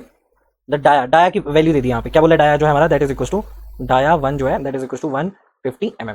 ठीक है, mm में ही है तो कोई कन्वर्ट करने की जरूरत नहीं है। If the load suddenly drops to 36 of the full load, if the load, यानी इसने क्या बोला है, जो फुल लोड पे हमारा जो जेट का डाया है बेसिकली वो कितना है 150। ये कब है, फुल लोड पे, फुल लोड पे कितना है डाया जो है दैट इज दिस। ठीक है, if the load is suddenly drop, अगर जो लोड ड्रॉप हो चुका है तो हमारा जो न्यू लोड होगा वो क्या होगा, new load will be equal to, suddenly drop हो चुका है अब कितना है 36% ऑफ द फुल लोड, यानी फुल लोड जितना भी है उसका 36%, तो 36% ऑफ फुल लोड। क्लियर हो गया इतनी सी बात। Full load, the jet diameter to regulate the speed will be equal to the jet diameter of the dia पूछा है इसने। ठीक है, डाया पूछा है टू रेगुलेट, बेसिकली इसने पता क्या पूछा है, इसने हमको पूछा है रिलेशनशिप बिटवीन द, हमारा किस के बीच में, पावर के बीच में और जेट के बीच में। तो ये पूछा है कि पावर और जो जेट है उन दोनों के बीच का जो भी रिलेशन है वो हमें बताओ बेसिकली, है ना। तो सबसे पहले हम क्या बोलेंगे, अगर जी जेट से निकलने वाला जो भी हमारा वाटर है उसकी अगर जो कोई भी पावर होती है दैट इज इक्वल टू किसके बराबर होती है, पावर फ्रॉम द जेट जो है वो किसके बराबर होती है, area multiply by the V square. Clear हो गया इतना। ठीक है, वेलोसिटी का कोई भी जिक्र नहीं कर रखा, स्पीड यहाँ पे विल बी, यहाँ पे स्पीड क्या मान लिया हमने, कांस्टेंट मान लिया, स्पीड जैसे हमने कांस्टेंट मान लिया। ठीक है, तो power is equal to area, area को क्या लिख सकता हूं मैं, अगर जब मैं बात करूं किसकी, वेलोसिटी कांस्टेंट है। ठीक है ठीक है ठीक है, पावर ओके, और एरिया अगर जब मैंने मान लिया पाई बाय 4 इंटू डी का स्क्वायर। क्लियर हो गया, तो पावर जो है वो डायरेक्टली प्रोपोर्शनल किसके, डी स्क्वायर के। तो यहाँ पे क्या बोल सकते हैं कि power is directly proportional to D square. Clear है, डायमीटर दे रखा है ना, मैं और तो कुछ नहीं दे रखा है ना, नहीं देखा, और पावर दे रखी है, पावर के लिए 36% ऑफ दी फुल। तो हमारे को क्या निकालना है इसका, तो हम यहाँ पे क्या बोल सकते हैं कि power divided by power is directly proportional to किसके, डी स्क्वायर के बराबर है, तो डी के स्क्वायर के बराबर है। क्लियर हो गया, तो यहाँ पे अगर मैं 2 मानूंगा तो यहाँ पे भी 2 आ जाएगा, 1 मानूंगा तो यहाँ पे 1 आ जाएगा, और इन दोनों का क्या निकालना है, आपको स्क्वायर निकालना है। क्लियर हो गया इतना। D2 दूसरा हमारे को दिया नहीं है, D2 जो है दैट इज नॉट गिवन। ठीक है, D1 जो है वो गिवन है, वो कितना है हमारे पास, that is equal to 150। Clear हो गया, पावर जो 1 की है उसका 36%, तो अगर जब मैं पावर 1 की 100 मानूं, ठीक है, अज्यूम कर लिया है, तो P2 की कितनी आ जाएगी, 36 आ जाएगी। तो ओवरऑल कितनी होगी, अगर मैं बोलूं 36 divided by 100 is equal to D2 का स्क्वायर मल्टीप्लाई बाय, ऊपर ले आना इसको 150 का स्क्वायर, तो कितना हो जाएगा 150 का स्क्वायर इंटू 36 डिवाइडेड बाय 100, कितनी आ रही है 8100 आ रही है। कितनी आ रही है वैल्यू हमारे पास, दैट इज इक्वल टू, ये हो गया डी स्क्वायर, तो यहाँ पे 8100। ठीक है, अब इसका अंडर रूट निकालना है मेरे को डी स्क्वायर का, तो under root of the answer is equal to 90 के आसपास आ रही है वैल्यू हमारे पास। तो D2 कितनी है हमारे पास 90 mm। ठीक है, अब देखते हैं आंसर में कौन सा है हमारा, 100 120 ये तो आएंगे। अच्छा यहाँ पे 75 80 85 90, तो 90 क्या हो जाएगा, इसका राइट आंसर हो जाएगा। समझ में आपको क्या बोला मैंने इसका आंसर। ठीक है, तो यहाँ से क्या क्या पूछ सकता है आपको फ्यूचर में, बस सिंपल सा है, कुछ भी नहीं है इसमें। क्या पूछा गया था क्वेश्चन में कि जो फुल लोड पे हमारा सप्लाई हो रहा है टरबाइन शाफ्ट से, उस टाइम पे जो डायमीटर है वो इतना है, और जब हमारा यहाँ पे फुल लोड बोला है और यहाँ पे बोला है कि जो लोड है अब वो ड्रॉप हो चुका है, तो उस टाइम पे जो डायमीटर होगा वो कितना होगा। तो ये बोला है कि जब हमारा फुल लोड चलेगा, जब हमारा चलेगा, यानी मैंने 100 मान लिया था उसको, जब हमारा दूसरा लोड चलेगा उसको मैंने मान लिया 36%। ठीक है, तो डाया जो है दैट इज जो फुल लोड चल रहा है उस टाइम पे D1 कितना है 150 है, और D2 जो है वो हमें फाइंड आउट करना है। तो बस सिंपल सा फॉर्मूला हमारे को क्या पता था कि पावर जब हम निकालते किसके लिए, पावर और जेट के रिलेशनशिप के लिए, जब हम बोलते हैं पावर फ्रॉम द जेट और वाटर की, अगर हम पावर की बात करेंगे तो वो किसके बराबर होता है, एरिया इनटू द वेलोसिटी का स्क्वायर। तो डायरेक्टली आप ऐसे निकाल सकते हो। ठीक है, आप ये समझ सकते हो कि किस तरह से हमारा डाया निकला। ठीक है, और तो कुछ भी नहीं दे रखा ना मेरे को, स्पीड मोस्टली वैसे कांस्टेंट ही मानते हैं अगर हम रेगुलेट कर रहे होंगे। ठीक है, तो अच्छे से फ्यूचर में कौन कौन से क्वेश्चन पूछ सकता है वो, जैसे कि आपसे पूछेगा यहाँ पे जो भी हमारा जेट का डाया है, ठीक है, उसके बारे में पूछ सकता है, वर्सेस जो हमारे पावर का रिलेशन है। ठीक है, जैसे अभी हमने बात की थी पावर के रिलेशन, तो इन दोनों के बारे में पूछ सकता है। वर्सेस जैसे मैंने अभी लिखा है ना, तो जैसे आपको दिखाया कि जेट और जो हमारी पावर है उन दोनों के बीच के रिलेशन की बात की जा रही है, तो इन दोनों के बीच में जितने भी हमारे कॉमन फैक्टर्स आते हैं या फिर जो डिफरेंट आते हैं उन सबको पढ़ना आपको जरूरी है। उन दोनों के बीच में जो भी रिलेशन है वो सब पढ़ना आपको जरूरी है। दूसरा क्या है, हमारे टर्बाइंस पूछ सकता है। ठीक है, टर्बाइंस के बारे में पूछ सकता है, स्पेशली किसके लिए, स्पेशली मैं बोलता हूँ फेल्टन के लिए आपको पढ़ना चाहिए, किसके लिए, PLTUN, फेल्टन व्हील के लिए ये पढ़ना चाहिए आपको टर्बाइन। वैसे बाकी सब भी पढ़ने चाहिए, पर ये वाले जो है वो ज्यादा इंपॉर्टेंट है। दूसरा क्या पूछ सकता है आपसे, एफिशिएंसी पूछ सकता है। ठीक है, एफिशिएंसी से क्वेश्चन पूछ सकता है, आपकी मैकेनिकल एफिशिएंसी क्या होगी वो सब पूछ सकता है। ठीक है, एक हाइड्रोलिक एफिशिएंसी जैसे हमने क्वेश्चन किया था अभी वो पूछ सकता है, या फिर मैकेनिकल एफिशिएंसी के बारे में पूछ सकता है। ठीक है, दूसरा क्या पूछ सकता है, हमारा नोजल के बारे में पूछ सकता है, नोजल के कितने कंट्रोल होते हैं, नहीं सॉरी, नोजल के कंट्रोल और जो हमारी स्पीड है, स्पीड को रेगुलेट करता है कौन, नोजल। तो ये सब आपसे ही पूछ सकता है फ्यूचर में। और क्या पूछ सकता है, हमारे वेलोसिटी ट्रायंगल के बारे में पूछ सकता है, इन टर्बाइन, है ना, टर्बाइन। तो ये सब क्वेश्चन जो है आपसे वो पूछ सकता है। क्लियर हो गया क्वेश्चन। ठीक है, तो अब नेक्स्ट क्वेश्चन पढ़ते हैं। क्या है हमारे पास नेक्स्ट क्वेश्चन कि what is the delta for irrigation से है question, for a crop when its duty is 864 hectare divided by the cumec. ठीक है, on the field the base period of the crop is 120 days.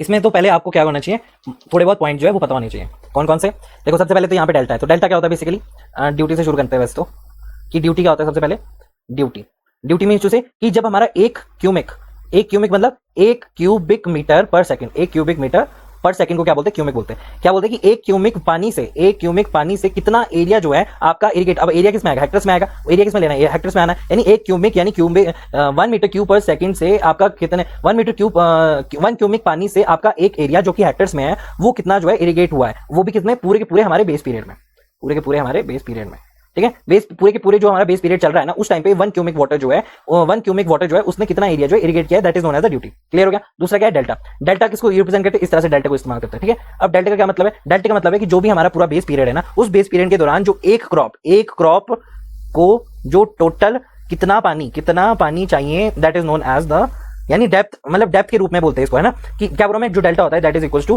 कि एक पूरे base period में किसी एक क्रॉप को कितना टोटल पानी जो है रिक्वायर्ड होता है रिक्वायर्ड होता है इन द डेप्थ के टर्म में, that is known as the delta. समझ में आपको डेल्टा क्या होता है बेसिकली, है बेस पीरियड क्या होता है। जैसे यहाँ पे मैंने बेस पीरियड का मतलब बेस पीरियड बोला है, तो बेस पीरियड क्या होता है यहाँ पे, जब हम बेस पीरियड की बात करते हैं ना, वो टाइम होता है ना जितनी हमारी क्रॉप को इरिगेशन के लिए चाहिए होता है, मतलब फॉर एग्जांपल कोई भी क्रॉप है, व्हीट है, बाजरा है, तो उन सब के लिए कितना टाइम जो है रिक्वायर्ड है टू ग्रो कंप्लीटली, उसको बोलते हैं हम क्या, बेस पीरियड बोलते हैं। समझ में आपको 3-4 इंपॉर्टेंट, ठीक है। अब इससे रिलेटेड एक फॉर्मूला होता है जो कि आपको पता होना चाहिए कि हमारा जो बेस पीरियड होता है बेसिकली, सॉरी जो हमारा डेल्टा होता है, that is equal to 864 multiply by the base period divided by the days, sorry base period divided by the, यहाँ पे क्या है, ड्यूटी। क्लियर हो गया। तो ये वाला फॉर्मूला जो आपको पता होना चाहिए। अब क्वेश्चन में देखते हैं क्या क्या पूछ रहा है हमसे, क्या पूछने का, कहां क्या क्वेश्चन।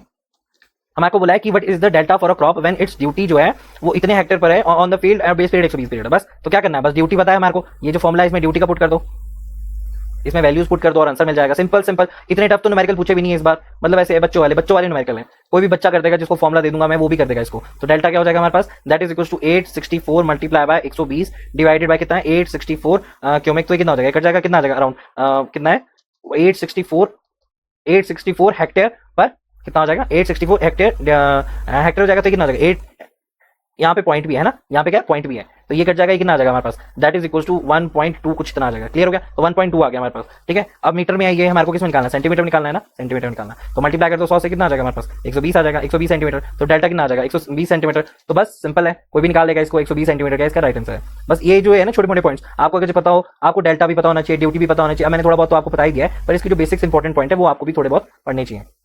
क्लियर हो गया। यहाँ पे मिटा के मैं लिखता हूँ क्या क्या आपको पढ़ना चाहिए फ्यूचर में। आपको क्या पढ़ना चाहिए, सबसे पहले तो ये पढ़ना चाहिए डेल्टा क्या होता है, ठीक है, ड्यूटी क्या होता है, क्लियर हो गया, बेस पीरियड क्या होता है, इनसे रिलेशन, इन सबका जो रिलेशन है और इन सबका जो फॉर्मूला है वो आपको पता होना चाहिए, ठीक है। मैंने बता दिया आपको delta is equal to 8.64 multiply by the B divided by the duty. Clear हो गया। ये वाला रिलेशन आपको पता होना चाहिए। और क्या पूछ सकता है हमारे को, जो भी हमारी इरिगेशन की एफिशिएंसी रहती है ना, एफिशिएंसी के जितने भी टाइप्स हैं, जैसे कि फील्ड हो गया, कॉन्वे हो गया, और बहुत सारी चीजें होती है, ये सब आपको पता होनी चाहिए। और क्या पूछ सकता है हमारे से, हाँ बहुत इंपॉर्टेंट है, ग्रॉस हो गया, नेट हो गया, और जो इरिगेशन की रिक्वायरमेंट होती है वो सब आपको पता होनी चाहिए। क्लियर हो गया। जो भी हमारा कंजप्टिव यूज होता है ना, कंजप्टिव जो हमारा यूज होता है H2O का, वो आपको पता होना चाहिए। क्लियर हो गया। और क्या पूछ सकता है, हाँ कमांड एरिया पूछ सकता है, कमांड एरिया के कॉन्सेप्ट भी पूछ सकता है वो, ठीक है। जैसे GCA क्या हो गया, CCA क्या हो गया, ICA क्या हो गया। जब मैं इरिगेशन पढ़ाऊंगा तो मैं ये सब कुछ बहुत अच्छे से डिटेल फॉर्म में आपको पढ़ा दूंगा।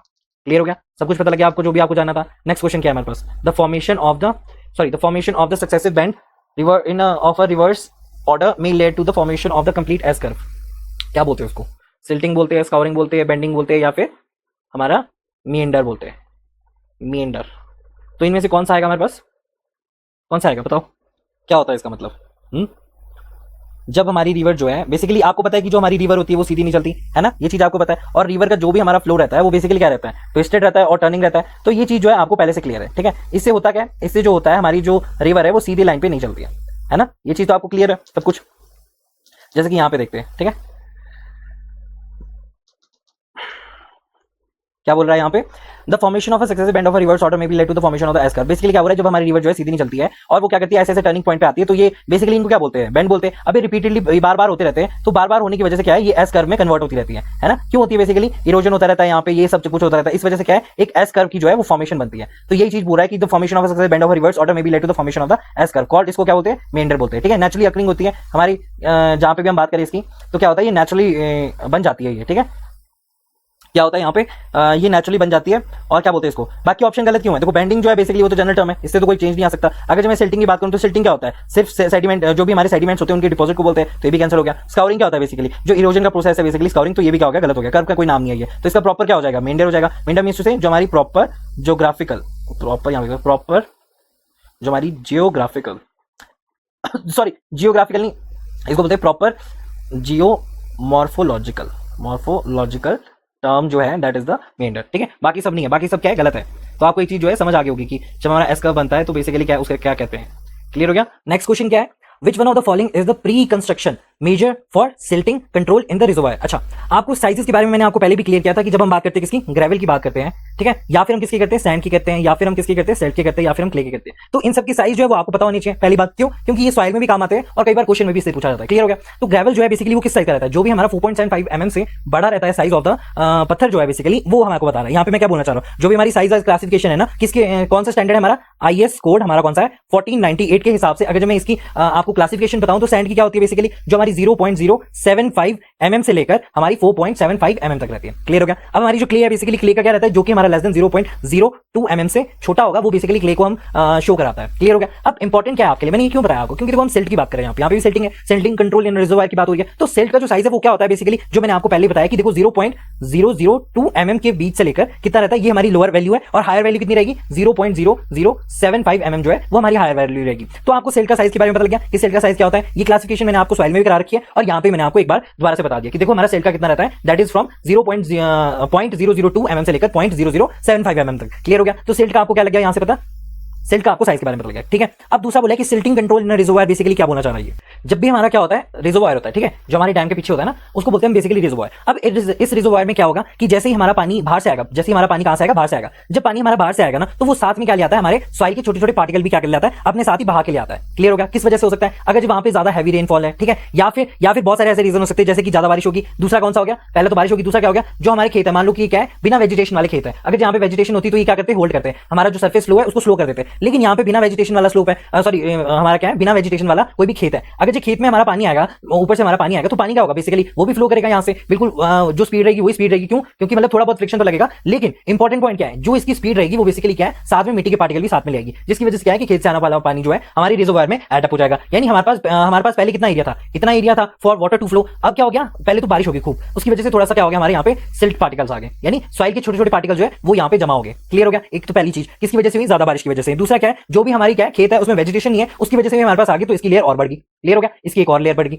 है ना। और क्या रीजन हो सकता है इसका, जैसे कि अगर मैं बोलूं हमारी जो यहाँ पे स्लोप थी, अब वो स्लोप जो है काफी क्या है डीप है, मतलब ये जो स्लोप है काफी ज्यादा स्टीप है। अब जो हमारी स्लोप है बेसिकली वो ज्यादा स्टीप है, तो यहाँ से आने वाले पानी का फ्लो भी क्या रहेगा, ज्यादा रहेगा। तो यहाँ से आने वाले पानी के साथ क्या आ जाएगा, हमारे पास थोड़ी सी हमारी मिट्टी भी आ जाएगी, जिसकी वजह से क्या है वो भी एडअप हो जाएगा इसमें। तो आपको देखने को क्या मिल रहा है कि जब भी हमारी मिट्टी है, इस मिट्टी के जो फाइन पार्टिकल्स है वो कहां पे जाके इकट्ठे हो रहे हैं, हमारी रिजर्वायर के अंदर इकट्ठे हो रहे हैं। प्रॉब्लम क्या होगी इससे, देखो पहले पानी के लिए कितनी जगह थी, बहुत जगह थी, ठीक है, मान लो ये H जगह है, लेकिन अब पानी के लिए कितनी जगह है, हमारे पास H1 जगह है। तो जो हमारा H है बेसिकली वो ज्यादा है एज कंपेयर टू H1, लेकिन इन अ प्रेजेंट कंडीशन में आपके पास क्या हो जाएगा, हमारे पास हो जाएगी वाटर की शॉर्टेज। वाटर की शॉर्टेज जो है वो आपको देखने को मिलेगी, यानी वाटर की क्या हो जाएगी, हमारी बेसिकली शॉर्टेज हो जाएगी। क्लियर हो गया पहला पॉइंट। दूसरी प्रॉब्लम क्या हो जाएगी इसको करने की, जो हमारा रिजर्वायर, अब यहाँ पे प्रेशर किसकी वजह से लग रहा था, पानी की वजह से लग रहा था, लेकिन इस सिल्ट के आने की वजह से इस सिल्ट का भी क्या रहेगा, एक अपना एक्स्ट्रा प्रेशर रहेगा, जिसकी वजह से क्या होगा, जो हमने रिजर्वायर डिजाइन किया है, बेसिकली जब हम डिजाइन करते हैं ना, तो डिजाइन जब हम करते हैं तो सबसे पहले इस सिल्ट के प्रेशर को रिड्यूस करने के लिए हम क्या करते हैं, जो भी हमारे प्री कंस्ट्रक्शन मेजर रहते हैं उन सबके बारे में यहाँ पे पूछा हुआ है। तो समझ में आपको क्वेश्चन क्या था कि जो भी हमारे सिल्ट यहाँ पे प्रोड्यूस होंगे, जो भी सॉरी यहाँ पे आ जाएंगे, और उनको अगर मुझे रिड्यूस करना है तो रिड्यूस करने के लिए जो हम प्री कंस्ट्रक्शन यानी कंस्ट्रक्शन से पहले हम जो काम करेंगे वो बारे में बताओ हमें। समझ में आपको जो भी है ये वाला पॉइंट आपको क्लियर हो गया होगा मुझे ऐसा लगता है। ठीक है, तो क्या क्या बोला मैंने सेल के बारे में, और जो उसकी प्रॉब्लम के बारे में बोला है वो आपको यहाँ पे समझ आ गया। ठीक है, अब यहाँ पे देखते हैं हम क्या इसकी जो भी इसके कंट्रोल मेजर्स हैं उन सबको देखते हैं। पहला क्या है हमारा, the construction of the check dams. अभी जो हमारे चेक डैम होते हैं बेसिकली, जैसे इसको मैं बता देता हूँ यहाँ से पहले, चेक डैम करते क्या काम क्या है चेक डैम का, कि हमारे पानी जो है, पानी और मिट्टी को रोकने का काम कौन करता है, चेक डैम करता है। लेकिन इंपॉर्टेंट पॉइंट क्या है, मान लो हमारा क्या एक तरह का चेक डैम है, ये क्या कर रहा है, जो भी हमारा पानी है उसको रोकने का काम कर रहा है, दूसरा जो भी हमारी मिट्टी है उसको रोकने का काम कर रहा है। क्लियर हो गया। तो दो काम है इसके, कौन कौन से, पानी प्लस PAN आएगा ना, ठीक है, पानी प्लस और क्या है जो हमारी मिट्टी है उसको रोकने का काम कौन करता है, चेक डैम करता है। This is the check dam. Clear हो गया। अच्छा जी, बनते कब है, जब हमारा सॉइल इरोजन ऑलरेडी एग्जिस्ट कर रहा है ना, तो उसके बाद हमारे बनते हैं। तो ये क्या बोल रहा है, ये हमारी प्री कंस्ट्रक्शन के बाद नहीं बनते हमारे चेक डैम, मतलब पहले ही हमारी ये प्रॉब्लम ऑफ कौन सी, जो हमारी क्या है सिल्टिंग की प्रॉब्लम है, वो पहले ही डैम में एग्जिस्ट करती है। हम फिर उसके बाद क्या करते हैं, बेसिकली इसे पीछे बनाते हैं यहाँ पे, जिसके क्या है डैम जब बन चुका है और यहाँ पे सिल्टिंग की प्रॉब्लम ऑलरेडी प्रेजेंट है, फिर उसके बाद हम चेक डैम बनाते हैं। तो क्या ये राइट आंसर हो सकता है, डेफिनेटली नॉट। क्यों, क्योंकि यहाँ पे बोला प्री कंस्ट्रक्शन कंट्रोल क्या करते हैं, जब हमने डैम बना दिया उसके बाद की बात नहीं कर रहा है, तो ये क्या हो जाएगा हमारा, गलत हो जाएगा। क्लियर हो गया। चेक डैम क्या है बेसिकली। दूसरा क्या है, मैकेनिकल स्टीयरिंग ऑफ द क्या है बेसिकली, सेडिमेंट। बेसिकली क्या बोलना चाह रहा है कि मैकेनिकल स्टीयरिंग, फॉर एग्जांपल यहाँ पे हमारा क्या है, डैम में क्या है हमारा पानी है और मिट्टी जो है वो ऑलरेडी यहाँ पे प्रेजेंट है। क्लियर हो गया। अब जो रिजर्वायर है, इस रिजर्वायर की जो बॉटम लेयर है, ये बॉटम लेयर है, इस बॉटम लेयर में बेसिकली क्या है हमारे पास सिल्ट प्रेजेंट है, जो कि हमको दिख रहा है कि वहां पे सिल्ट प्रेजेंट है। अब क्या करते हैं हम ऐसी मशीन्स लगाते हैं जिससे क्या होगा, इस सिल्ट को थोड़ा थोड़ा हम क्या करेंगे, हिलाएंगे। ठीक है। अब क्या होगा, जब भी हम इसको हिलाएंगे ना, तो जब हम इसको निकालेंगे, इसको मतलब बेसिकली हम हिला रहे हैं और हिलाने के बाद हम क्या कर रहे हैं, इसको बाहर निकाल रहे हैं। तो बेसिकली ये कौन सी टेक्निक है, ये है हमारी पोस्ट टेक्निक। मतलब कि जो प्री होता है पहले, पोस्ट हो गया क्या हमारा बाद में, जब हमारी सेटिंग की प्रॉब्लम ऑलरेडी एग्जिस्ट कर रही है, फिर उसके बाद हम ये काम कर रहे हैं। ठीक है, तो ये भी आंसर क्या हो जाएगा हमारा, गलत हो जाएगा। कौन सा है, अच्छा सी है, सी गलत हो जाएगा हमारा। ठीक है, तो सी क्या हो जाएगा हमारे पास, ये भी हमारा क्या हो जाएगा, गलत हो जाएगा। ठीक है, तीसरा क्या है हमारा, removal of the post flood water. Basically क्या कर रहे हैं, जो भी हमारा फ्लड आता है, ठीक है, मान लो यहाँ पे राइज हो गया बिकॉज ऑफ द फ्लड। अब इस फ्लड के आने के बाद क्या होगा, जो भी हमारा एक्स्ट्रा पानी होगा ना, वो सेडिमेंट्स को क्या करता है, रिमूव करता है। जो भी हमारा सेडिमेंट्स है ना, इन सबको रिमूव करता है। तो ये भी जो है बाद ही किया जाता है, कब, जब हमारा रिजर्वायर पहले बन चुका है और सेडिमेंट उसमें ऑलरेडी प्रेजेंट है। फिर उसके बाद जो है हम क्या करते हैं, पोस्ट फ्लड वाटर रिमूवल से, और रिमूवल की हेल्प से हम क्या करते हैं, बेसिकली जो भी सेडिमेंट्स है उनको बाहर निकालते हैं। तो ये कौन सा मेथड हो गया, जो कि ऑलरेडी हमने कंस्ट्रक्शन कर दी है, फिर उसके बाद है। तो ये तीन तो आपको ऐसे लग जाने थे पता कि जब आपको ये पता होता कि ये कब यूज होते हैं। तो सारे क्या है हमारी पोस्ट टेक्निक्स है, these are the post construction techniques already है। ठीक है, लास्ट वन क्या है, जो हमारा इरोजन कंट्रोल है एंड द सॉइल कंजर्वेशन है, बेसिकली यही हमारा राइट आंसर है। ऐसा क्यों बोलना चाह रहा हूं मैं, देखो जब भी हम बात करते हैं किसकी, हमारी क्या बात करते हैं, हमारी इरोजन कंट्रोल की बात करते हैं। तो इससे ये क्या है, मतलब जो भी हमारी मिट्टी है ना, इस मिट्टी के भरने से पहले, ये जो अभी भर दी है, लेकिन उससे भी पहले हम क्या करते हैं, बेसिकली इसको रोकने की कुछ ऐसे मेथड्स होते हैं जो कि हम क्या बोलते हैं, these are known as the pre construction measure. तो ये हमारा क्या हो जाएगा, राइट आंसर हो जाएगा। यानी हम सबसे पहले क्या कर रहे हैं, पहले ही कंस्ट्रक्शन से पहले ही हम अगर कुछ काम कर रहे हैं तो उसी को हम बेसिकली क्या बोलेंगे, प्री कंस्ट्रक्शन बोलेंगे। तो पहली चीज इसकी क्लियर होगी। अब इसके मेथड्स कौन कौन से होते हैं, जैसे कि हम पहले बात करें किसकी, एफोरेस्टेशन मतलब जब आप ट्रीज को लगाते हो ना, अब ये ट्रीज आपने लगाए तो लगाए क्यों, है ना। अब ट्रीज की क्या है, रूट्स है। ठीक है, बेसिकली वो क्या रहा है, हमारा पानी आ रहा है, पानी के साथ मिट्टी भी है, वो बह के कहां जा रही है, हमारे रिजर्वायर में कलेक्ट हो जा रही है। लेकिन ये रूट जो है ना, मिट्टी को एक्चुअली में क्या करते हैं, बाइंड करके रखते हैं, उनको पकड़ के रखते हैं, जिसकी वजह से क्या है, हमारा जो भी हमारा सॉइल इरोजन हो रहा होगा, अब वो इरोजन जो है वो ड्रास्टिकली क्या कर जाएगा, कम कर जाएगा। ऐसे ही आप बहुत सारे पेड़ लगा दो, यानी एफोरेस्टेशन कर दो। हम जब ट्रीज लगाएंगे तो क्या होगा, मिट्टी को होल्ड करके रखेंगे। ऐसी कहीं और पे भी लगा दो, है ना, कहीं ऐसी स्लांट सी हाइट है तो वहां पे भी आप इसको लगा दो, तो मिट्टी को ऑलरेडी क्या कर देंगे, वो होल्ड करके रख देंगे। जो हमारा हेल्प क्या करेगा, सबसे पहली बात मिट्टी को कंट्रोल, ये सॉइल इरोजन को कंट्रोल करने में हेल्प करेगा। तो एफोरेस्टेशन का एक मेथड है, क्या है वो मेथड, कि सॉइल इरोजन को कंट्रोल करने के लिए जो मेथड है वो हमने क्या बोल दिया, एफोरेस्टेशन। क्लियर हो गया। सेकंड ऑफ ऑल क्या है, सेकंड ऑफ ऑल है हमारा क्या, टी रेसिंग। टी रेसिंग क्या होगा, बेसिकली जब हम क्या करते हैं ना, कोई भी हमारा हिली एरिया होता है। अब ये हिली एरिया है, यहाँ पे बेसिकली हम क्या करते हैं, जो हमारे खेत है, अभी मैंने क्या बोला था, जो हमारे खेत है वो मान लो ऐसे करके खेत है और इसमें कोई भी वेजिटेशन नहीं है। अब इसमें वेजिटेशन नहीं है तो यहाँ पे जो हमारा फ्लो होगा वो बेसिकली क्या होगा, हाई स्पीड में होगा, जिसकी वजह से सॉइल इरोजन जो है बेसिकली बढ़ जाएगा। लेकिन इसने बोला है कि जब भी हम हिल्स में कोई भी हमारे जो खेत होते हैं उनको स्टेप वाइज बनाते हैं, उससे क्या होगा, जो हमारी फ्लो की स्पीड है वो क्या हो जाएगी, कम हो जाएगी। पानी यहाँ पे आएगा, फिर यहाँ से यहाँ को आएगा, फिर यहाँ से यहाँ को आएगा, यहाँ से यहाँ को आएगा, यहाँ से यहाँ को आएगा। तो ओवरऑल हम क्या कर रहे हैं, जो हमारा पानी है उसको धीरे धीरे बहने दे रहे हैं, जिसकी वजह से क्या है, वो सॉइल को साथ में लेके नहीं जा रहा है। और हमारा क्या कंट्रोल हो रहा है, यहाँ पे सॉइल का इरोजन जो है वो बेसिकली कंट्रोल हो रहा है। समझ में आया आपको कौन सा होता है टी रेसिंग। अच्छा, नेक्स्ट फॉल क्या है हमारा, that is the contour bunding. Clear हो गया। थर्ड फॉल क्या है, that is the contour bunding. Third is the contour bunding. अभी कंटूर बंडिंग क्या होता है, बेसिकली क्या करते हैं ना, जो हमारी स्लोप वाली जमीन होती है, अभी स्लोप वाली जमीन पे जो कंटूर लाइन है वहीं के अलॉन्ग क्या करते हैं, हम मिट्टी के बांध बना देते हैं। ठीक है, अभी मिट्टी के बांध बना देंगे तो क्या होगा, जो हमारा पानी का फ्लो है उसी को ही हम क्या कर देंगे, स्लो कर देंगे। तो इसको बोलते हैं कंटूर बंडिंग। ठीक है, कंटूर लाइन के अलॉन्ग जो भी हमारी कंटूर होगी उसी के अलॉन्ग हम क्या कर देंगे, मिट्टी की कुछ ऐसे टेले बना देंगे, जिसकी वजह से वाटर का फ्लो है वो क्या हो जाएगा, यहाँ पे आएगा, फिर यहाँ पे स्टोर होगा, फिर उसके बाद यहाँ से आएगा, फिर यहाँ पे स्टोर होगा, फिर यहाँ से आएगा, फिर दोबारा से यहाँ पे स्टोर होगा, फिर दोबारा से पानी हमारे यहाँ पे आएगा और फिर दोबारा से स्टोर होगा। जिसकी वजह से क्या हो रहा है, बेसिकली आप छोटे छोटे डैम बना रहे हो और डैम से जो हमारा पानी ओवरफ्लो करके जाएगा, जिसकी वजह से क्या होगा, जो पानी का फ्लो है वो बेसिकली क्या हो जाएगा, ड्रास्टिकली रिड्यूस हो जाएगा। तो इसको बोलते हैं कंटूर बंडिंग। क्लियर हो गया। दूसरा क्या है, चौथा क्या है, कि वेजिटेशन उगा दो। सिंपल सी बात है, आप छोटे छोटे पौधे लगा दो। छोटे छोटे पौधे लगाने से क्या होगा, हमारी कोई भी जमीन है इसमें छोटे छोटे पौधे लगा दिए। ठीक है, यहाँ पे क्या लगा दिए, छोटे छोटे पौधे लगा दिए, आपने ग्रास उगा दी। तो जो भी हमारा फ्लो हो रहा था उस फ्लो में पहले कोई भी हिंड्रेंस नहीं आ रही थी, बट इन सब की वजह से फ्रिक्शन लॉसेज जो है वहां पे ज्यादा होंगे, जिसकी वजह से क्या है, हमारी फ्लो की स्पीड कम होगी, फ्लो की स्पीड जो है वो कम होगी, और जिसकी वजह से क्या होगा, सॉइल इरोजन में ड्रास्टिकली रिड्यूस हो जाएंगे। तो ये जो 3-4 पॉइंट है वो मेथड किसके हैं, कंट्रोलिंग द हमारा इरोजन, सॉइल इरोजन को कंट्रोल करने के बाद हमें ये सब जो है फायदे मिलते हैं। समझ में आपको मैंने जो पॉइंट्स बताए, रिजर्वॉयर में किस तरह से सिल्टिंग की प्रॉब्लम आती है, कौन कौन से मैंने इसके पॉइंट बताए, इसका साइज क्या रहता है। तो ये जो है आपको हेल्प करेगा, क्या, एक तो सॉइल में भी हेल्प करेगा, दूसरा हमारा इस क्वेश्चन में भी, इरिगेशन में भी हमारे को ये हेल्प करेगा। समझ में आया। तो इसका राइट आंसर क्या हो जाएगा, इरिगेशन को कंट्रोल करना और सॉइल कंजर्वेशन। मेरे को पता है आपने इसको बिल्कुल सही आंसर दिया होगा, और मेरे को पता है कि आपने इसको बिल्कुल ही राइट आंसर दिया होगा, क्योंकि इतना टफ तो है भी नहीं है। फ्यूचर में क्या पूछ सकता है आपसे, जैसे कि आप बात करो किसकी, हमारी सिल्टिंग रिजर्वॉयर की। फ्यूचर में क्या क्या क्वेश्चन हमसे पूछ सकता है, वो फ्यूचर में कौन कौन से क्वेश्चन हमसे पूछ सकता है। सबसे पहले तो कौन सा ही होगा हमारा, that is the silt control measurement. अभी तो हमारे से सिर्फ और सिर्फ प्री ही पूछा है, लेकिन साथ में क्या पूछ सकता है, वो प्री के साथ साथ पूछ सकता है हमारी पोस्ट कंस्ट्रक्शन के लिए।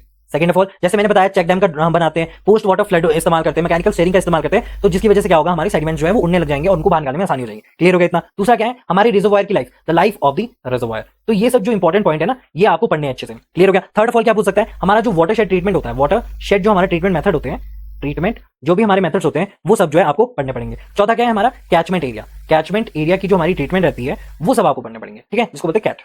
क्लियर हो गया। तो ये सब जो है इंपॉर्टेंट पॉइंट है और आपको इन सबको पढ़ना चाहिए। फिफ्थ वन भी बोल सकते हो कौन सा, सीबीआर मेथड। तो सीबीआर मेथड थर्ड टाइम आ चुका है, तो आपको ये वाले पॉइंट्स भी अच्छे से क्लियर होने चाहिए।